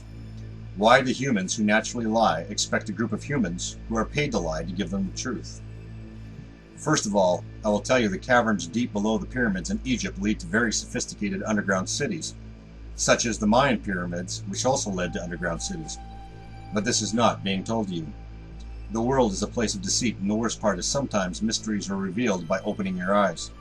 Some still wonder in amazement at the construction of Egyptian pyramids, and all I can say is if a little man can do it, so can a big group of technologically advanced beings assist in the development. Take a look sometime at Edward Leete Skelton, a United States immigrant who single-handedly built a monument known as the Coral Castle in Florida. This one little man built a monolithic structure by himself with the knowledge of magnetic fields. You have all been told that there are two magnetic poles from the north and the south, and both continents are uninhabitable. How many human beings have ever ventured to the South Pole and asked along the way, if the weather gets warmer the more south you venture, then why out of the blue does the Antarctica suddenly become a place where hell freezes over? The answer is because they do not want you there, the same reason in the North Arctic, which as well has some unique features like fields of green. According to Admiral Richard Byrd, who received his own monument for service back in 1947, a world within the world exists over the North Pole, a world within where the skies receive light but the beacons of the sun are not seen. And it is a world of technical advanced wonders. Yes, there are actually other continents that share advanced species along with the human race inside this world. And for the most part, humans are not welcome. They know the nature of a human being. Although the North and South continents are a mystery of secret locations, they are easy to understand when you understand the mystery of the Devil's Sea or the Bermuda Triangle. Ships and planes entering strange vortexes of air or clouds, and suddenly their magnetic instrumentation fails and they see no signs of the sun. And as you know, in most cases, they simply vanish. It is internal policy not to let those who find their way in back out, to share this wealth of information with other humans. This is simply because human beings have a history of invading other continents at the expense of the beings they attack. The vortexes of air pockets existing between the external surface and the internal underworld can be found throughout the land, seas, and the airs. The reason the magnetic instruments fail, as reported, is because they no longer are traveling above the surface of this world. They are below the surface. Simply put, magnetic instruments work above the surface because the fields are not really north and south, but are below and above you. Magnetic fields change all the time. Human concepts of a north and south pole magnetic shift is just that. Human concepts. Moving along from magnetics to geometry and the fascination of crop circles. I hate to burst the bubble, but once again, no space aliens are coming to this world to make these presentations. The designers are terrestrial or subterrestrial, if this helps. What about the origins of these amazing designs? Euclid's Elements was designed a few thousand years ago, teaching the mathematical wonders of geometry. Sacred geometry follows pattern in the construction of religious structures. Geometry played important roles in the Greco-Roman ages. In the 1st century, one of the Roman Empire conquests was Britain, later to be known as Great Britain. This is the country that became the umbilical cord of the Canadians, formed by the British North American Act of 1867. The United States as well maintains a high level of Roman and British influence in their governance today. However, Great Britain was highly influenced in the culture after the conquest by the Roman Empire. As known through history, during the Renaissance of the early 1500s, Romans were despised and the Catholic Church was a subject of concern, as priests were indulging in immoralities as favors before God and commoners were rebelling. Even in those days, an artist named Hieronymus Bosch painted a masterpiece referred to as the Garden of Earthly Delights. In the painting, he depicted the devil as the Lord in the garden with Adam and Eve. No human has ever made the point that the original dark pieces of hair on the forehead and chin have been painted over, and the longer bottom portion of hair is a different color than the top of the hair, in an attempt to freshly repaint the face of the man today known as Jesus. However, Bosch lived in the days of Roman artists such as Leonardo da Vinci and Michelangelo, so whomever painted the face of Jesus over the face of the devil overlooked a few inconsistencies before they paid him. Now, going back to Great Britain, in the early 1200s, the famed cosmetic floors were designed in the high altar of Westminster Abbey, with sacred geometrical coding. The Cosmates were a Roman family, 7 members of which for 4 generations were skillful architects, sculptors, and workers in decorative geometric mosaics, mostly for church floors. Pavement's design is an elaborate tapestry of curving patterned bands connecting squares and circles. Simple shapes, but in medieval philosophy packed with metaphor and meaning. The square represents the material world, its 4 sides reflecting the 4 elements of air, water, fire and earth. The circle, there are 29 of these roundels, each filled with a different geometric design, is the purest of shapes, a symbol of the infinite, of the divine. At the very center of the pavement, the cosmic symbolism of the square, the circle and the cross. Today, the vast majority of the crop circle imprints are seen with sacred geometrical symbols, with astronomical values and even scientific codes embedded within. Ironically, the vast majority of these crop formations are in Great Britain, now known as the United Kingdom. Simply put, these are creations in the night, formed to be visible in full detail from the sky. No different than the strange Nazca lines of Peru are also recognized from the sky. I will be blunt, the codes are designed between a provider and a receiver, and are private understandings between different beings inside the world. Once again, if your car is vandalized, you do not automatically assume the vandal came from another continent. As said before, when one sees flying craft in the air, the first clue is the craft or the crop circle is here, inside this world, not beyond. Just as there are different people with different eye patterns and skin tones on the surface, do not think the teal-skinned humanoids below are isolated. There is another race, much like the human race, who also exists below the surface and exists to the north. The Winjona species, which are now today being mistaken for some space aliens, have been interacting on behalf of other races below the surface for thousands of years. This might explain the strange crop circle in the fields of Great Britain formed in 2002, where the face of a Winjona offers a message in binary code which read, "Beware the bearers of false gifts and their broken promises. Much pain, but still time. There is good out there. We oppose deception, conduit closing," with a bell sign. It is safe to say that not all species are in agreement with the princes of the world below who are playing gods with their test tube creations of the surface all along. Now, I may have a few enemies after this video. Well, a lot of enemies. And some may suggest that I'm the Antichrist, and I can only respond by once again using the verses I never wrote. In the New Testament, in the first book of John, chapter 2, verse 18, "Little children, it is the last time. And as ye have heard that Antichrist shall come, even now are there many Antichrists, whereby we know that it is the last time." As you can see, there are many Antichrists in the day that this was written. So all I can say is maybe I am one of them many who do not believe in the lies of Christianity. I believe it might be in your best interest to quickly understand the true and hidden secrets of the Genesis, which symbolically reveal some shocking truths for you, never known before until now. In the first chapter, a spiritual earth is created without any humans whatsoever. Adam was not created until chapter 2, verse 7, and only as a spirit at the time. So humans are not the image of man as stated throughout the churches, but the world you inhabit now is that man. In chapter 1, verse 26, it states, "And God said, let us make man in our image, after our likeness." Now do not forget the second verse in the Bible states God is spirit. And man is a combination of a spirit of existence attached to the womb of environment you currently call planet Earth. Man is the name of this world, which explains why the prophets and the man today referred to as Jesus claim to be the Son of Man throughout the Bible. They recognized their bodies were created by the very soils of the world named man. As found in the book of Ezekiel, chapter 2, verse 1, it states, "He said to me, Son of man, stand on your feet and I will speak with you." As seen with the prophet Daniel, chapter 7, verse 13. "I saw in the night visions, and behold, there came with the clouds of the sky one like a son of man." In the book of Job, chapter 25, verse 6, "The Son of Man, who is a worm." In the Gospel of Luke, chapter 9, verse 58, Jesus said to him, "The foxes have holes, and the birds of the sky have nests, but the Son of Man has nowhere to lay his head." And yes, that was confirming Jesus, or the name that you believe was Jesus, was a homeless man.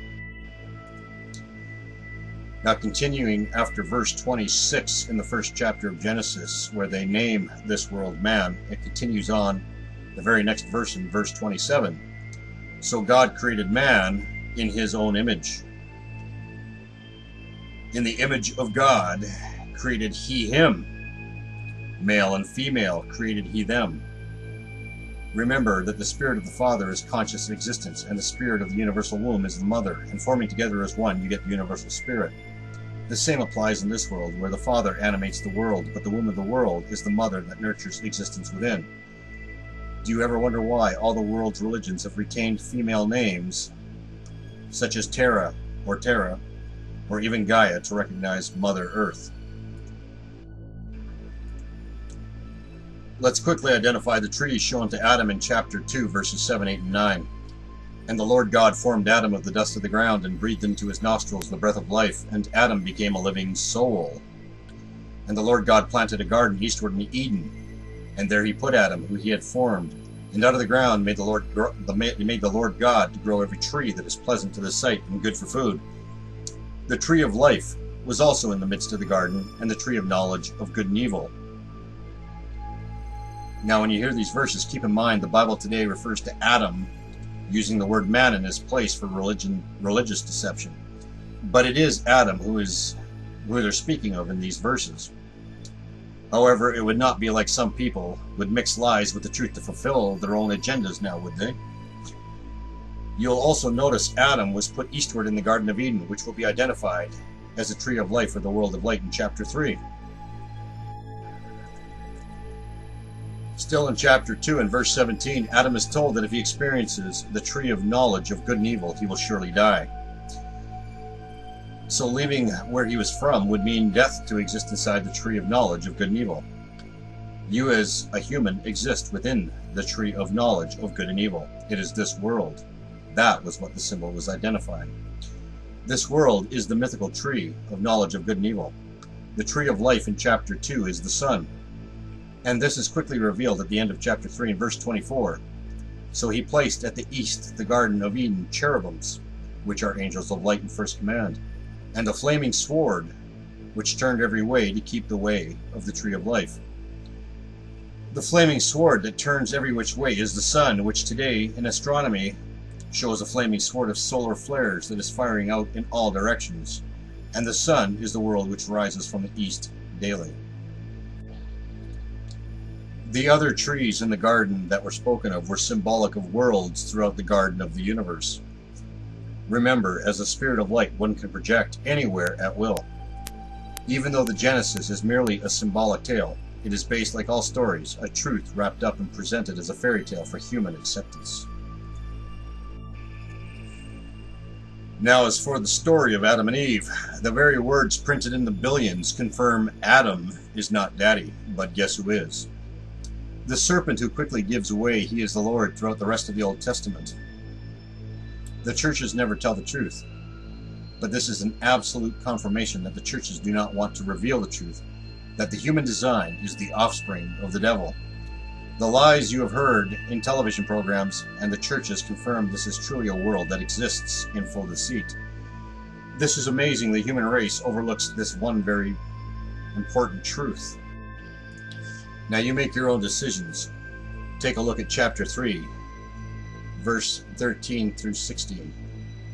And the Lord God said unto the woman, What is this that thou hast done? And the woman said, The serpent beguiled me, and I did eat. And the Lord God said unto the serpent, Because thou hast done this, thou hast cursed above all cattle, and above every beast of the field. Upon thy belly thou shalt go, and thou shalt eat dust all the days of thy life. And I will put enmity, which means conflict, between the serpent and the woman, and between thy seed, which is serpent's sperm, and her seed, which is Eve's ovary. And unto the woman he said, I will greatly multiply thy sorrow and thy conception. In sorrow thou shalt bring forth children, and thy desire shall be for thy husband, and he shall rule over thee. As you can clearly see, Eve is already pregnant, and the one being punished is the serpent, not Adam. Coincidentally, 4 verses later in chapter 3 on verse 20, it states clearly, And Adam calls his wife's name Eve because she was the mother of all living, mentioning nothing of Adam being the father. To begin chapter 4, Eve gives birth to Cain and Abel, and as the story goes, conflict in humanity begins immediately with Cain killing his own brother Abel. And what is important to recognize is the blood spilled into the earth is referred to as her mouth, suggesting the womb of the world is a her. You can see this in the 4th chapter, verse 11. And now thou art cursed from the earth, which hath opened her mouth to receive thy brother's blood from thy hand. When thou tillest the ground, it shall not henceforth yield unto thee her strength. A fugitive and a vagabond thou shalt be in the earth. The Genesis also confirms early on that all human design is considered evil by nature, and as you have heard, the flood comes along. Chapter 6, verse 5, And God saw that wickedness of man was great in the earth, and that every imagination of the thoughts of his heart was only evil continually. Then also seen in chapter 6, verse 11 and 12, The earth also was corrupt before God, and the earth was filled with violence. And God looked upon the earth, and behold, it was corrupt, for all flesh had corrupted his way upon the earth. And God said unto Noah, The end of all flesh is come before me, for the earth is filled with violence through them. And behold, I will destroy them with the earth. Now for a granddaddy of truth. The other shock is that Eve was not the last female to make sweet, passionate monkey love with the serpent lord. The story of the Hebrew icon Abraham, the historic figure that holds so much prestige in Jewish faith. The Dome of the Rock is a location where an orb of light called a UFO descended recently in Jerusalem, where little baby Jesus Jehovah was found days later. Or am I jumping the gun? The Dome of the Rock is also the famed location where the icon of Israel, Abraham, was about to sacrifice his son Isaac to the Lord. Herein is one of the best kept secrets in the world. Isaac was not the son of Abraham, but the son of Abraham, almost killed for the Lord, was actually Jehovah's own son. Just so you're familiar with the story, it begins in Genesis chapter 22, verse 9. And they came to the place which the Lord had told him of. And Abraham built an altar there, and laid the wood in order, and bound Isaac his son, and laid him on the altar upon the wood. And Abraham stretched forth his hand, and took the knife to slay his son. When we get to verse 14 in chapter 22, it states, And Abraham called the name of that place Jehovah Jireh, as it is said to this day, In the mount of the Lord it shall be seen. This happens to be the famed Dome of the Rock. But as I said, the serpent didn't seem to stop fooling around with just Eve. Let's take a quick look at the story of Abraham's wife Sarai, who becomes renamed Sarah, and gives birth to cute little Isaac. In Genesis chapter 17, verse 15, And the Lord said unto Abraham, As for Sarai thy wife, thou shalt not call her Sarai, but Sarah shall her name be. And I will bless her, and give thee a son. Also of her, yea, I will bless her. And she shall be a mother of nations, kings of people shall be of her. Then Abraham fell upon his face and laughed, and said in his heart, Shall a child be born unto him that is 100 years old? And shall Sarah, that is 90 years old, bear? And Abraham said unto the Lord, Oh, that Ishmael might live before thee. And the Lord said, Sarah thy wife shall bear thee a son indeed, and thou shalt call his name Isaac, and I will establish my covenant with him for an everlasting covenant, and with his seed after him. Continuing to chapter 18, verse 12, Sarah laughs about the possibility of being pregnant at 90 years old, and the Lord responds in verse 14, Is there anything too hard for the Lord? At the time appointed, I will return unto thee according to the time of life, and Sarah shall have a son. Now here comes the granddaddy of shockwaves. Confirmed right off the bat in chapter 21, beginning with the very first verse. And the Lord visited Sarah, as he had said, and the Lord did unto Sarah as he had spoken. For Sarah conceived and bare Abraham a son in his old age, at that set time at which the Lord God had spoken to him. The Lord visited Sarah and did unto Sarah as promised by the Lord, and she conceived. What more needs to be said? The icon of Israel was not the father of Isaac, but the Lord Jehovah, who is obviously the devil throughout the Old Testament. As the Bible begins with deception, the world today hears deceptions, and as promised in the Revelation, it will end in the greatest of grand deceptions. Now, I would not get too excited, Muslim faithful. I will tell you now, your Quran is an attempt to glorify this very Bible while exceeding it through Muhammad. I tell you now that your scriptures as well identify the Lord. I warn you that the Quran states that the Genesis was given to Moses by the Muslims, and the Psalms were also given to King David by the Muslims. And I remind you that Muhammad also maintains the Hebrew values in many of the scriptures, and that even he is a Hanif, one of the descendants of Ishmael, the son of that same Abraham. Your doctrines are no more prestigious than the billions who follow Judaism. Billions of you were deceived.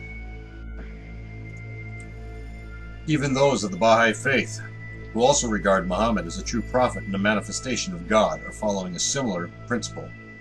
No religious doctrine is better than the other, truth.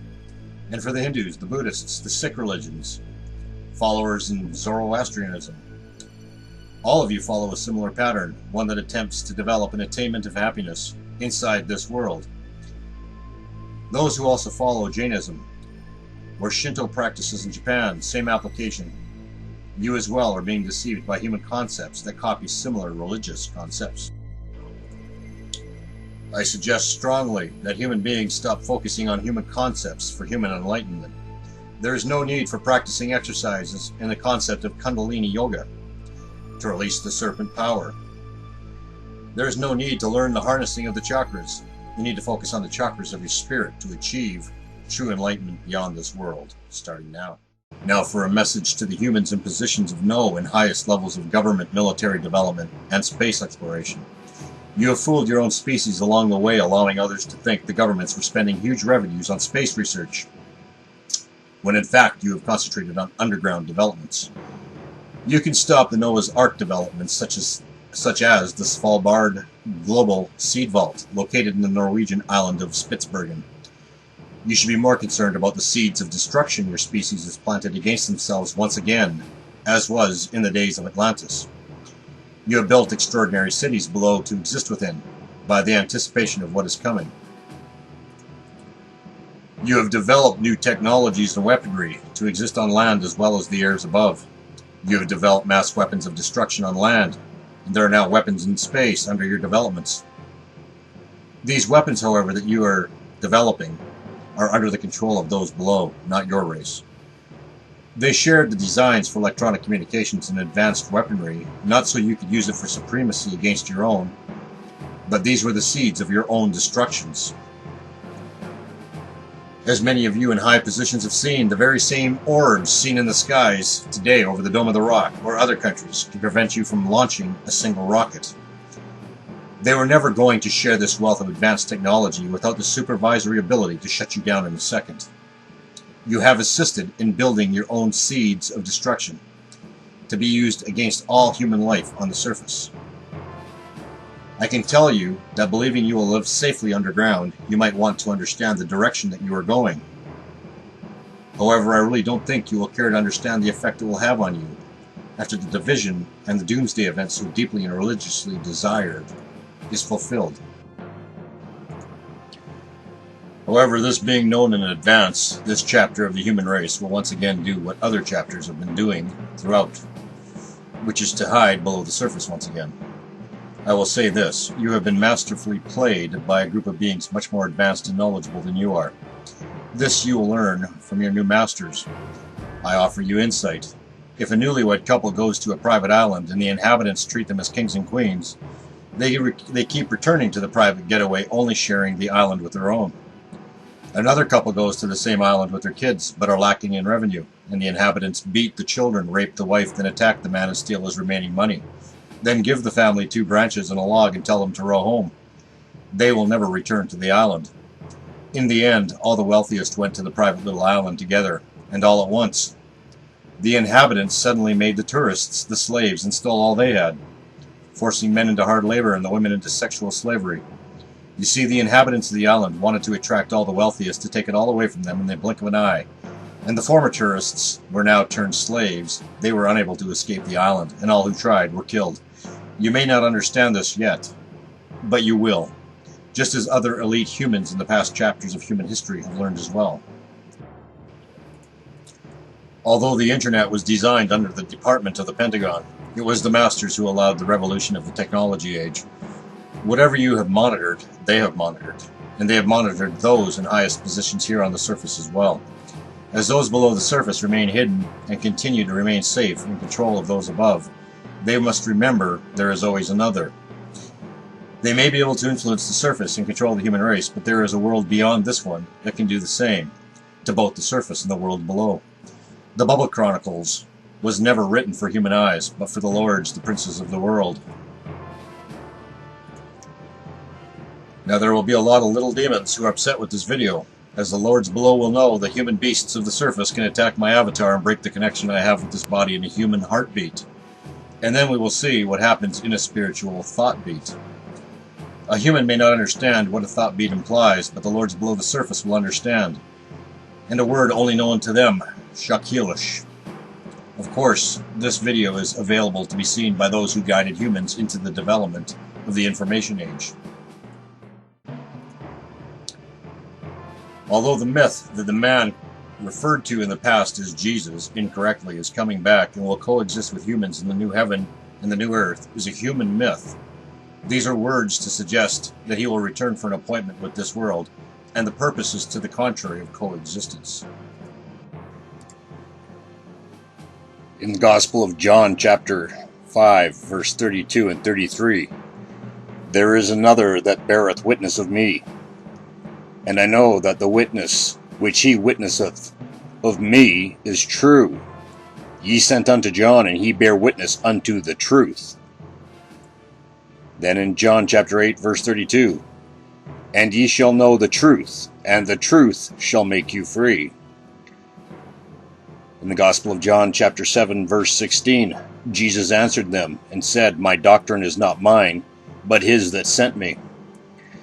Then in the Gospel of John chapter 8, verse 26, I have many things to say and to judge of you, but he that sent me is true, and I speak to the world those things which I have heard of him. And then in the Gospel of John chapter 12, verse 49, for I have not spoken of myself, but the Father which sent me. He gave me a commandment, what I should say and what I should speak. Then in the Gospel of John chapter 14, verses 16, 17, and 18, and I will pray the Father, and he shall give you another Comforter, that he may abide with you forever, even the Spirit of truth, whom the world cannot receive, because it seeth him not, neither knoweth him, but ye know him, for he dwelleth with you. And he shall be in you. I will not leave you comfortless, I will come to you. Then in the Gospel of John chapter 14, verse 26, but the Comforter, whom the Father will send in my name, he shall teach you all things, and bring all things to your remembrance, whatsoever I have said unto you. And then in the Gospel of John chapter 15, verse 26, But when the Comforter is come, whom I will send unto you from the Father, even the Spirit of truth, which proceedeth from the Father, he shall testify of me. And then finally, in the Gospel of John, chapter 16, verses 7 through 11. Nevertheless, I tell you the truth, it is expedient for you that I go away. For if I go not away, the Comforter will not come unto you. But if I depart, I will send him unto you. And when he is come, he will reprove the world of sin, and of righteousness, and of judgment. Of sin, because they believe not on me. Of righteousness, because I go to the Father, and ye see me no more. Of judgment, because the prince of this world is judged. So what would the Spirit of truth, or the Comforter, have to say about judging all of humanity based on righteousness? And what would he say about judging the princes? Well, I say, it is not too hard to convict the world of sin when the design of the world is one of darkness. You know what to expect from the children nurtured by dark soils. And if the mother of humanity is indeed the world, then wisdom is truly justified by all her children. Humans believe they are superior, however they are only superior when comparing themselves to other beasts of the world within. It is also not hard to convict the beings of this world in righteousness for failing to return to their original homes and accept the message given 2,000 years ago. After all, every particle of air inside this world breeds deceit and conflict. It is also not hard to convict of judgment, because the princes of the world were downloaded to this world of darkness from the world of light above due to the dark natures of their spirits. So what is happening in this world of darkness is expected, however it is not accepted. When was the Spirit of truth, or the Comforter, expected to return? When would an announcement be expected? Well, the Bible gives you a few insights into when to expect the return. Obviously, being inside of an environment of conflict and evil nature, the last thing you will do is openly announce you've arrived. You will maintain secrecy, knowing what to expect in retaliation from a species that are arrogant in nature, especially in the event that you are identified. You know you will be challenged to perform miracles, and even miracles performed will still be challenged by humans seeking human explanations. No miracle is accepted by a species that denies their own heirs and lives under the designs of deceit. And any attempt to display a miracle will simply lead to ridicule. So for obvious reasons, the man incorrectly called Jesus kept his spirit a secret until the end, until the final days. In the Gospel of Mark, chapter 8, verse 30, it states, "And he charged them that they should tell no man of him." That sums up pretty much a person who wants to remain private. Now, as for the signs of the return, the signs are as follows. In the Gospel of Mark, chapter 13, verse 35, "Watch ye therefore, for ye know not when the master of the house cometh, at even, or at midnight, or at the cock crowing, or in the morning." In the Gospel of Luke, chapter 21, verse 29 to 33, "And he spake to them a parable, Behold the fig tree, and all the trees. When they now shoot forth, ye see, and know of your own selves that summer is now at hand. So likewise ye, when ye see these things come to pass, know ye that the kingdom of God is near, at hand. Verily I say unto you, this generation shall not pass away till all be fulfilled." Further to the point, in the Gospels of Matthew, chapter 24, verses 6 to 8, "And ye shall hear of wars and rumors of wars. See that ye be not troubled, for all these things must come to pass. But the end is not yet. For nation shall rise against nation, and kingdom against kingdom, and there shall be famines and pestilences and earthquakes in diverse places. All these are the beginnings of the sorrows." And then it's firmed up in the same Gospel of Matthew, in the same chapter of 24, in verse 14. "And this gospel of the kingdom shall be preached in all the world for a witness unto all nations, and then shall the end come." Ironically, the Bible exists throughout the whole of this world, everywhere. And even though it is not accepted as a religion in China, it is well known in China. So if there are large scales of earthquakes in lands and seas today, and if the Bible is all over the world, and there's wars wherever you look, I guess you could say that the timing might just be now. There was a musical in the 1970s asking if there is any truth to the sacrifice propaganda, and the key question was, why didn't you come at a time like this with mass communication? If you'd come today, you could have reached the whole nation. Israel in 4 BC had no mass communication. The answer is, who says that a return during an era of mass communication through the internet is not going to happen? This way, all the evils being committed throughout the world are broadcast right to the television set and right to the computer. After all, the internet is the perfect church. As even the Christians should know, the man they incorrectly called Jesus did not have anything to do with the churches made out of wooden stones, but desired the open airs. Like the internet, it is free, no need for money, and no need for memberships. It is an online church without limitations or boundaries. And at a time with all this chaotic weather and an uprising of wars throughout the Middle East where pestilences are created and distributed to humans unknowingly, would it not make sense that time might just be now?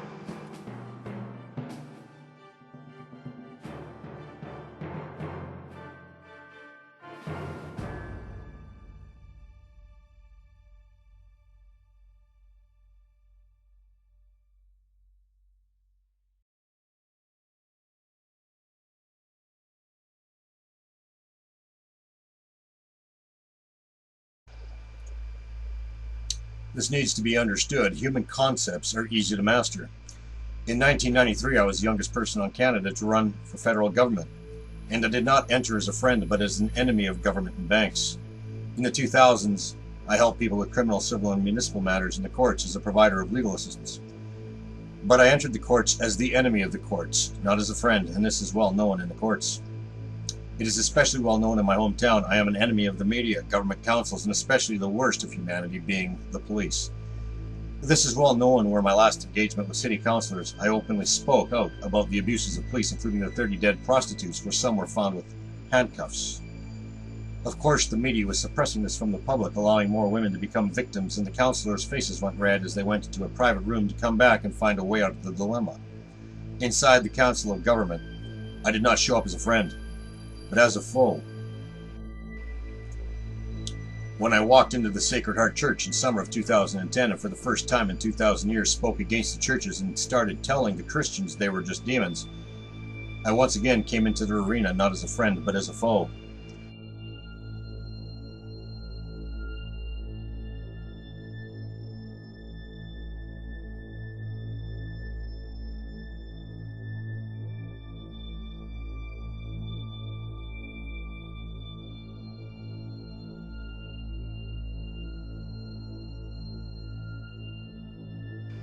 When I came into this dark-haired world in 1968, I did not come as a friend of demonity, but as your foe. I did, however, know my being before I chose my physical parents, and just for fun. I was officially born on government record as the son of David, the son of Mary. Just had to do it.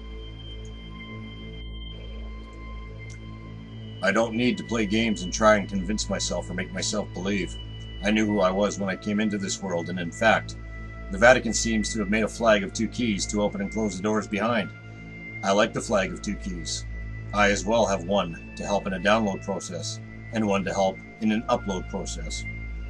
Can you figure that one out? You will very soon. This is what I know. You don't need to see my lips utter the words. Anyone with a spirit of light in them will perceive who I am. Why be born in Edmonton, some might have asked. Simple. As Jerusalem was the chosen children of the Lord in the former, it was the place of the day to challenge the evils and lies and deceits. This forced them to create a new concept of deception to restore the faith of their own and make their new religion the ultimate religion with the assistance of the great Roman Empire. As can clearly be seen, the only 2 cultural writings in the New Testament belongs to the Hebrews and the Romans, and anyone who reads chapter 13 of Romans can see the words written by Romans were written by idiots. As for today's generation, it was the Romans who conquered Great Britain, and Canada is the umbilical cord of Great Britain.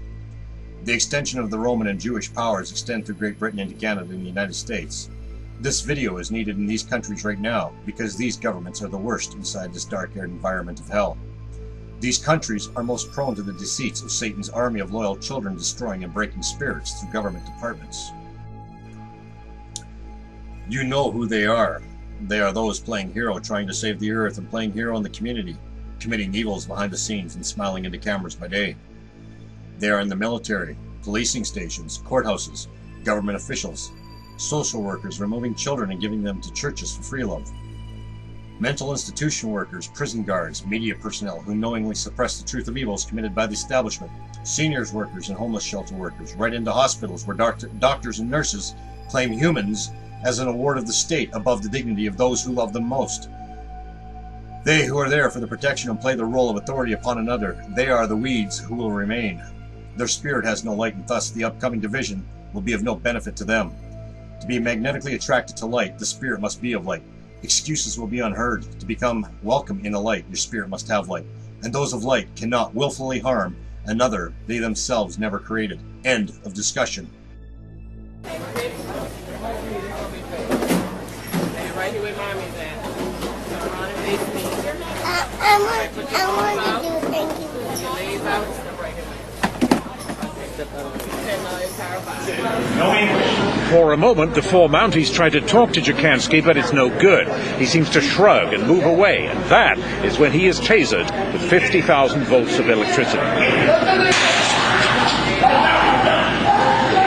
He falls and is tasered again.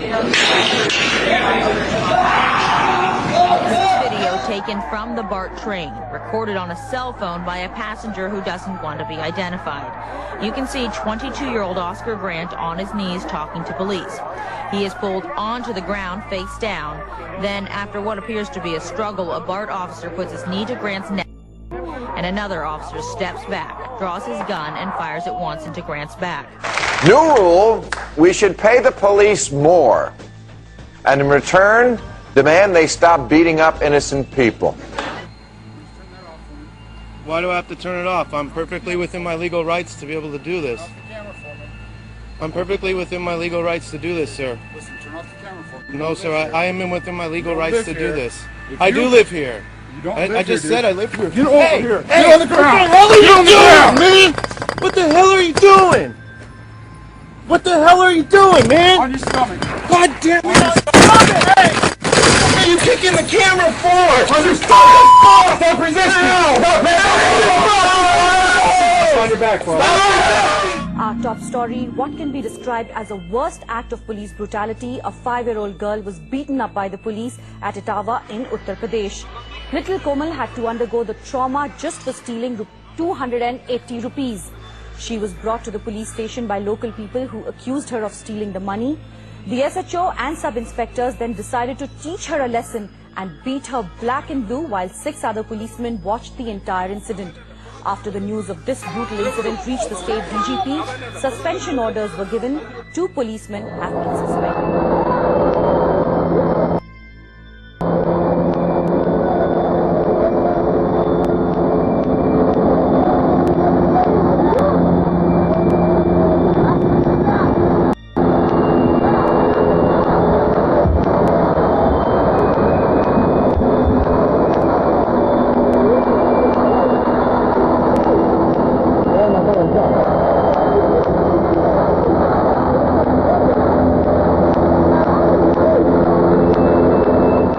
Disturbing, and we warn you of that police video. A woman suspected of drunk driving ends up on the floor of a police station. How did she get there?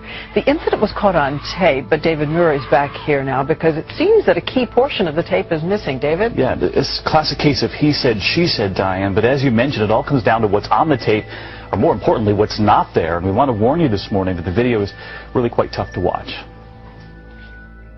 You're not going to let me call undone. You're not going to let me call undone. Angela Garbarino, seen here, was arrested last November on suspicion of DWI by Shreveport, Louisiana police. On the tape, you can hear her repeated demands to make a phone call.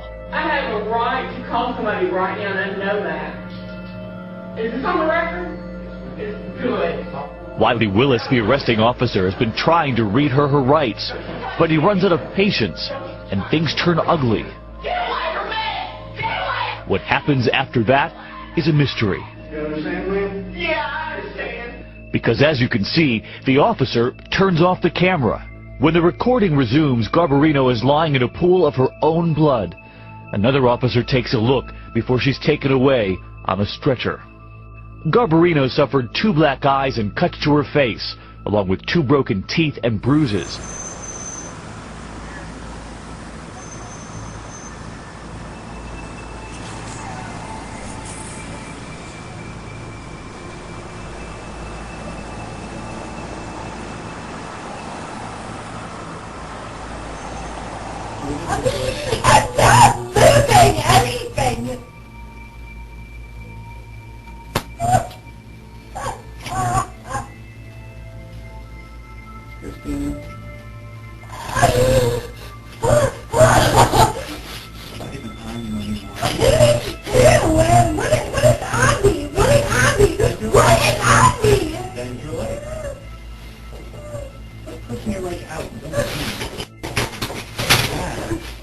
Yeah, oh my God, where your camp aiming? What? Don't get your hands off me! You are a man! Get your hands off of me! Taser, deploy! New rule, if you can't subdue a 72-year-old without tasering her, you can't be a cop.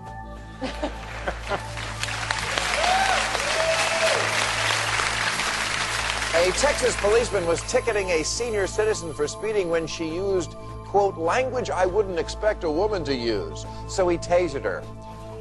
What, did she call you a pussy? Because if you taser old ladies for swearing, you are a pussy. دا اقول لك انا ما عندي شيء، قال ما عندي شيء، عاد واحد منهم جطني بالقاع، بس شنو صار راسي وانا على الكاشي. عاد سوى اللي سواه هو، يعني ادنالي. اجا ذاك هماتين ادنالي، وجا ذاك الثالث هماتين. بس اتوسل بيه وامشي يعني، بس هو يعني شلون صام حلقي، ما يعني خليني اطلع صوت عنهم هذول الجماعة هم وياه. قال ها كملتوا؟ نجي احنا هماتين ندنا. حلفت له بالقرآن الكريم، قلت له نورة للنبي، قلت له أنا ما عندي يعني شغلات. يقول لي ما عندك شغلات، قلت له ايه. عرفت له الصندة سوداء، شو اقول لك يعني بدي جبت لي البوري. قال قام ضربني على زري. قلت له يعني شو تريد يعني؟ قلت له يعني اقول لك يعني اخذ من عندي. قلت له بس أنا ما أقدر، أنا مو مثل ذنك حاب يعني الطين ذيك الشغلات. قال شوف احنا الشيء اللي نريده ناخذه، الشيء اللي ما نريده نقتله، يعني خلاص.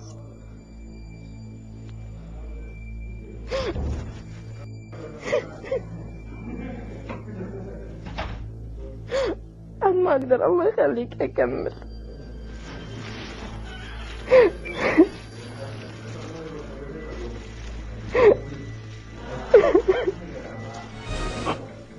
These young eyes have seen horrors no one should be exposed to. Her eyewitness account of the massacre of her family shames a superpower. I hate the Americans. The whole world hates them for what they have done here. Imam Walid's story is written in the blood of those closest to her. An Iraqi student filmed her home a short time after the US Marines called. The bodies of men, women and children, Imam's family, lie wrapped in blood-soaked rugs.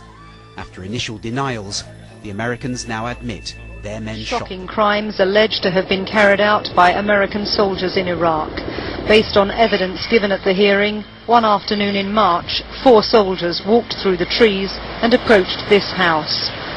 Here, according to specialist James Barker's statement, he and another soldier took it in turns to rape the 14-year-old girl. In another room, the girl's parents and 5-year-old sister were shot dead. This man, Stephen Green, is accused of committing all the murders. He's since been discharged from the army because of a and is being tried in an American civilian court. Barker's statement said after Green had killed and the little girl, he came into the room where the teenager was being sexually assaulted. He had an AK-47 rifle in his hand. He said, "They're all dead. I killed them." He put the weapon down, raped the 14-year-old, and then shot her dead too. You talk about 2 female suicide bombers. That's not usual practice, is it? No, Sasha, it's not common, but then again, it has happened in the past. There were a number of female suicide bombers just north of Baghdad in Diyala, and most significant was a female suicide bomber that carried out an attack here in Baghdad about a year ago, where she exploded outside of a university, targeting the students there and killing at least 50 of them in that attack.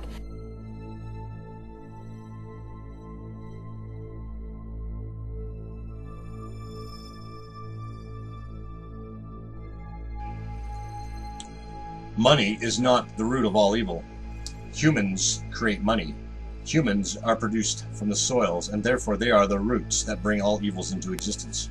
How can humans be so easily swayed to let human children starve to death in countries just because they didn't have the luxury of a piece of paper with a picture of a president's face on it? How is it that small groups of people tell those suffering in terminal illness and pain they have no right to dignify their suffering by self-assisted suicide, just as they offer the dignity to their family pets? Yet the same hypocrites who deny you this right and never created you will send other men and women out in police forces and military and grant them the right to take life with the support of their own kind. How is it that humans who allow themselves to be fooled by calls for a war from a small select group of people playing the entertainers on media screens, reading scripted teleprompters to seduce the masses into acceptance of wars, murders, tortures, and rapes?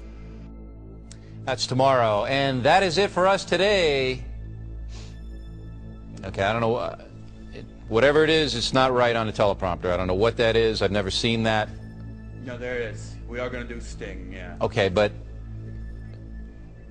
yeah, I can't read it. There's no words on it. Okay. Ready? Sure. There's no words there. To play us out. What does that mean? To play us out. Sting is going to do. It's a video. Sting video. What is for credits? I don't know what that means. To play us out. What does that mean? To end the show? Yeah. Yeah. All right, go. In 5, 4, 3. That's tomorrow, and that is it. In 5, 4, 3. That's tomorrow, and that is it for us today. And we will leave you with a. I can't do it. Okay. We'll do it live. Okay. No. We'll do it live. Fuck it. Do it live. I'll write it, and we'll do it live. Right. Fucking thing sucks. In 5, 4, 3. That's tomorrow, and that is it for us today. I'm Bill O'Reilly. Thanks again for watching. We'll leave you with Sting and a cut off his new album. Take it away.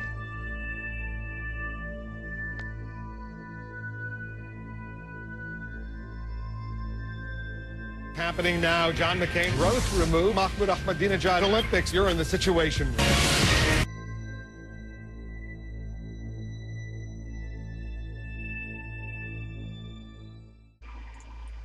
What kind of a world do you live in? What is this world you live in? Do you not recognize the depths of hell or their agents? They smile on cameras as heroes in the day while they victimize humans and torture them behind cement buildings in the night. Humans blame every negative on a piece of paper. They say they are just doing their job. The legislations of a piece of paper require them to go to another country and kill other humans they themselves never created. The codes of law written on papers require them to go out attacking people in their cars on highways and attack them right into their own homes. Let me tell you about the worst hypocrites in the world. What you call the police, and I will say it straight, not one of them is worthy of dignity nor respect. They do more evils in a single shift than most humans commit in a year, and they are the very worst of the liars. They train to lie on a stand, and I assure you, whatever a member of policing excretes from their lips on stand is assuredly the same material they excrete from their anus on the toilet. You all blame a piece of paper for injustices committed by your hands, the hands which are under the direction of your spirit that created those hands from a speck of air and animates those hands right now. You all use papers and pride to boast about achievement, and you place certificates on the wall. Yet you all fail to realize your papers of glory and injustices and the guises of righteousness are equal to toilet paper. You can take your money and your laws and your legislations and policies and all your other deceitful human concepts and use this paper to wipe your asses with them, because in the end, that is what they really truly are only good for. You are all a part of the problem, and all human beings are guilty of lying about their natural-born dislike and distrust for one another, and yet they all smile at one another. You can deceive each other, but I hear your thoughts before you even try to excrete crap from the anus between your cheeks on your faces. When one of you smile at me, I compare you to a shark, because the only time you will show me those fangs is when you want something from me. How do I really view this species? I do mean your species that you are a part of right now, where you are connected to the heirs of this world, perceiving this world. I am connected to another world, perceiving both this world and the other at the same time. I asked you at the beginning to see this world in my eyes. You thought I was talking about human eyes, well, you were wrong. Through my eyes and my spirit, I see every evil in this world. I hear every scream in the terrors and wars, cries of children taken from their parents. This is a truth. Human beings, to me, are victims of a circumstance where the lips and the anus somehow share the same characteristics. They are virtually the same in this world of natural deceits. I have a hard time understanding the species because they lie so much, and their intelligence levels that they claim are so superior are so lacking in recognition of the obvious. Do my words offend you? As I said before, I came not as a friend, but as an enemy. At the very least, you should expect a verbal tongue-lashing for coming into this world against better advisement of the world you left behind. This is righteous.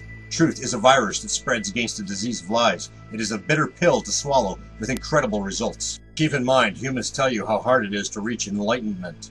Yet none of you will have any comprehension or appreciation of how hard it was to reach a state of true enlightenment inside this dark-haired world.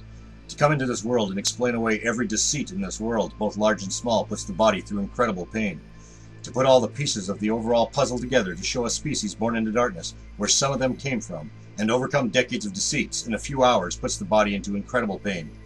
Knowing full well the repercussions of speaking the forbidden knowledges and truth in the face of the demons in this world are facilitated by reactions of violence, puts the emotions into agony. However, once again, all deceits have been exploited, and all truths revealed, and again, this information is being provided to you by a homeless man. One whose only assets in the world are business clothes and grooming kits, and pays out of his earnings to make his truth available to anyone without a single piece of money. How hard was this on the human-designed body to achieve? 5 days after the fellow left his body in my living room, my body experienced its first heart attack. Yet this video is up, and all information is there to understand for free. You are free to redistribute it at will without credit to me. You are free to use this at will as your own, but change nothing. These are not just the words of a man, but these words allow you to understand the birth of the Father and the Mother of the Universal Spirit. No, it is their desire to reveal their creation to you. So it is their desire to share, and it will be their spirit you offend in changing any of these words. Do not attempt to communicate with me. I will be leaving absolutely no email or phone contact information. This way you do not get offended by a lack of response. Again, there is no donations available for sending. If you want to do something nice for me in return, share the gift with others. Just spread it like wildfire as quickly as possible. And as more know, the frequency of light spirits will rise to the occasion, and together, an SOS signal will reach out as a collective spirit of desire to return home, and the event coming immediately will respond accordingly to your desires. What will you expect, or what have you forgotten? I will only give you a peek.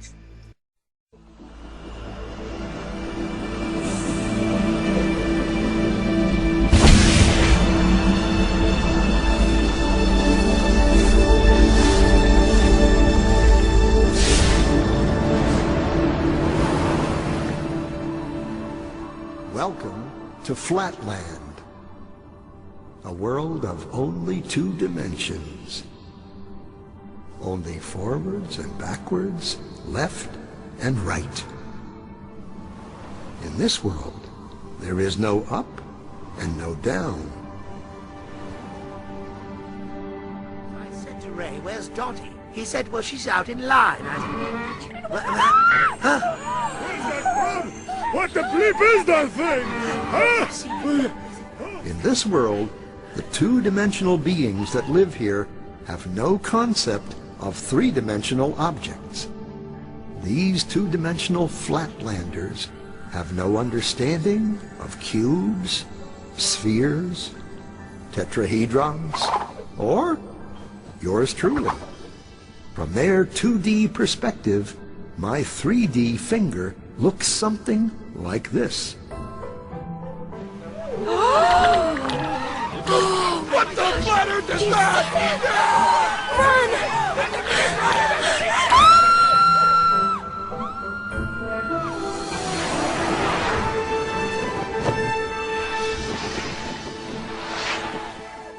Hello, little circle. Fear of the unknown. Or should I say, not yet known. It's a puzzle. If we see only what we know, how does anyone ever see anything new? The unknown. How do we ever get out of our box? Hello, little circle. Don't be afraid. Who said that? Where are you? This is always the tricky part to explain. I'm in another dimension, another space, above you. Never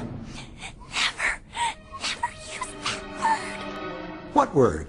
The A word. Above? It's forbidden. Well, what do you think it means? I don't know. And I don't don't want to know. You can be severely punished if you use that word. Are you a ghost? I hope not. I just have a different perspective than you do. I can see things in a way you can't yet. Oh, yeah? Like what? Well, okay, you have a safe hidden in your pantry. And inside it, you have 12 coins, a will, and a passport. How did you know that? What are you? Are you a god? Well, no more than you. You see, since I am above you, in the third dimension, I can see inside things in your world. Third dimension? You are a crazy ghost. There's only two. Look. So, if I were to touch the inside of your stomach, how would I do that? Well, you'd have to cut through my skin. Otherwise, it's impossible.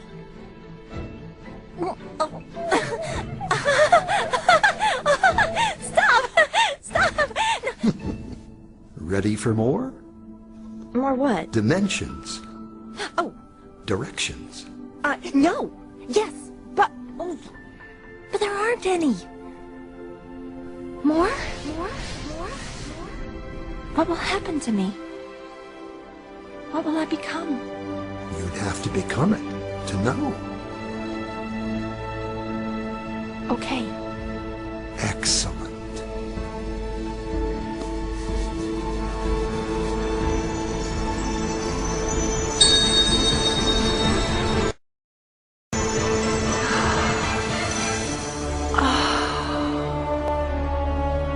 I never knew.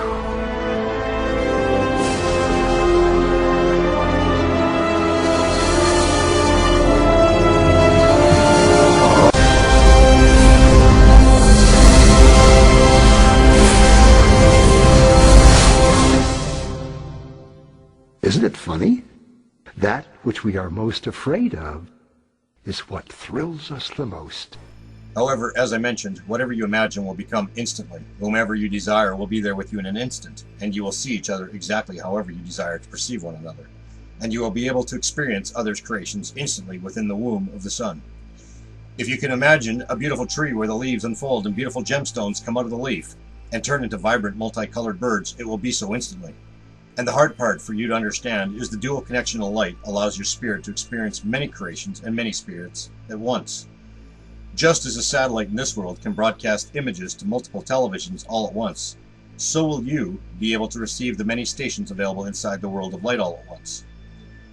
I'm speaking figuratively, not literally.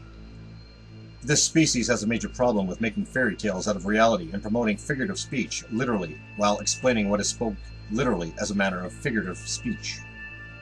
Here is the grand secret to those who made it to the end of this video. Inside this world, there's only one desire: to be reunited and remain united with those you love. No fear for those missing loved ones, they still exist here. As an actor can play many roles on a stage, the actor always remains the same person. So does the spirit. Even if your loved ones have passed on and connected to a new body, they are still the same spirit, and they still can be called into the light with you once again. And they will appear to you just as they did before. This is very important to know now. As you enter the light, those you desire will appear with you. But it is important to remember that as you leave the connections in the spirit of errors inside this world, you will forget the memories of this world when you return into the world of light, just as you lost memories of the connections to the spirit of errors in the world of light when you entered this world. The secret is to unite spirits as you leave to return as one unified group. This will bind the spirits of those you loved here together with you as you leave, and your attachments will remain united as your spirits reformat in the world of lights once again. Regardless of acquiring new environments of a new body once again, and existing in the new environment of the light once again, you will still remain united. Hard to understand, but I will explain later in the near future. If you are currently employed within the establishment, or are following church politics in buildings made of wood and stone, feel free to leave the synagogues of deceit. Some of you are not meant for those institutions. nor this world that, like the buildings, are limited to size and are symbols of captivity. Let the sun wither the roots from your ankle that shackle the spirit before the division takes place. As a butterfly awaits being released from the prison of a cocoon, so does the spirit await release from the dungeon of this prison. The time is now. If life inside this world is a game, then consider the fact you are now playing in overtime, and the phrase used in sports here is sudden death. One team will win and the other team will lose, and I would place my bets on the team made of light. You were all born into a world of make-believe, and the plights of those who need you to remain as servants, animating bodies to perform service in the surface, do not want you to leave. I find it strange that humans begin life playing make-believe games like cowboys and Indians, cops and robbers, or nurse and patient, and then somehow they continue into adulthood and make an income out of playing the same games of make-believe. Not one of you are a this or a that. Not one of you is a lawyer, a dentist, a customer service specialist, a Democrat, or whatever label you add to the game. Labels confirm that humans are expendable. Call them terrorists, call them insurgents, call them rebels, call them whatever is necessary at the time to sell your version of lies. However, none are what they claim to be. You are all created from the same soils, so I will play the label game as well. I will not play by labeling this race as humanity, but I will label this race as demonity. Now I have some comments from my family.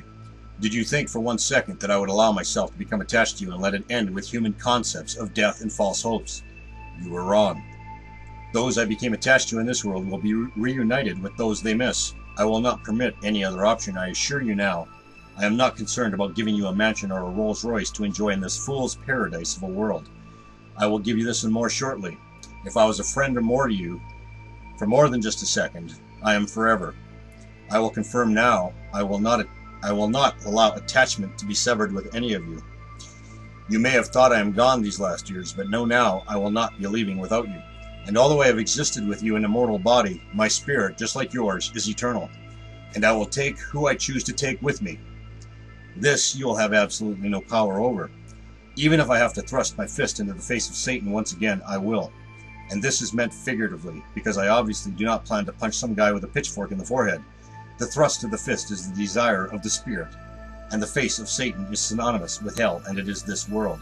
So what I meant by that expression is if I have to desire my spirit to come into these dark airs again, to come and get you, no, I will. This is unquestionable.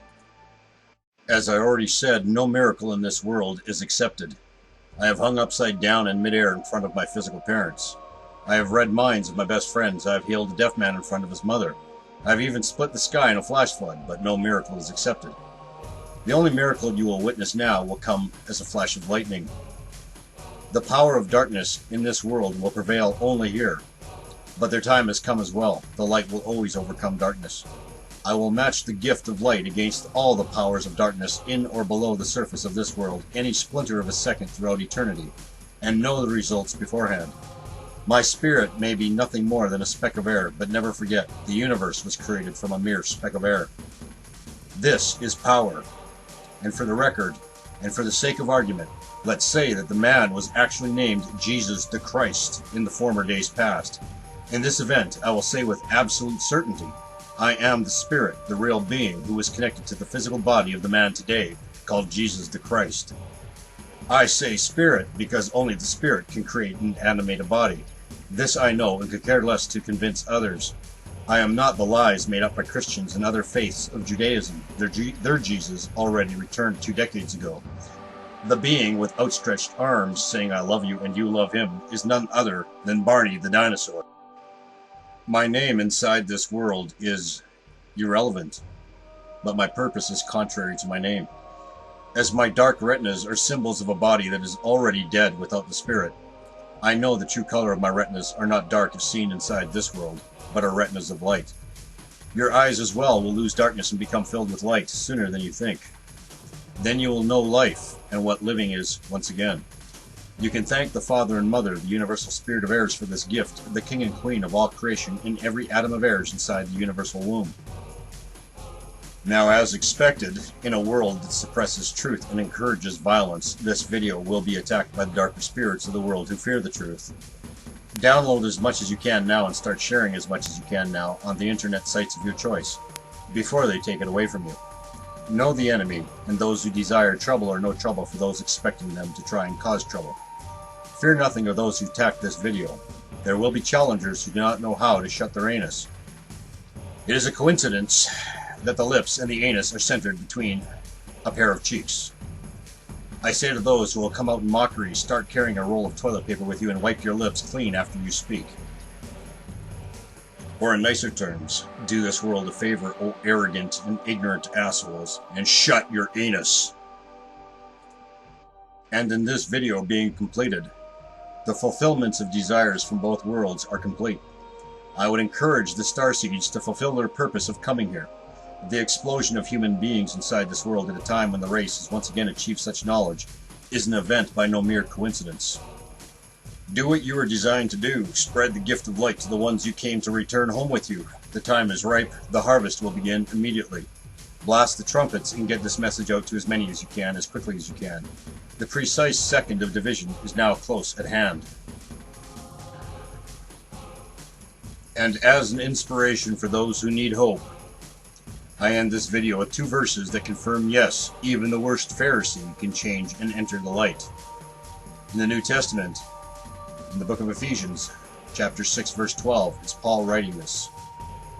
For we wrestle not against flesh and blood, but against principalities, against powers, against the rulers of the darkness of this world, against spiritual wickedness in high places. And finally, the first version of Thessalonians, chapter 5, verse 5, written by Paul. Ye are all the children of the light, and the children of the day. We are not of the night, nor of the darkness. So it looks like Paul the Pharisee figured it out after all. Maybe this is a sign of hope for everybody else as well.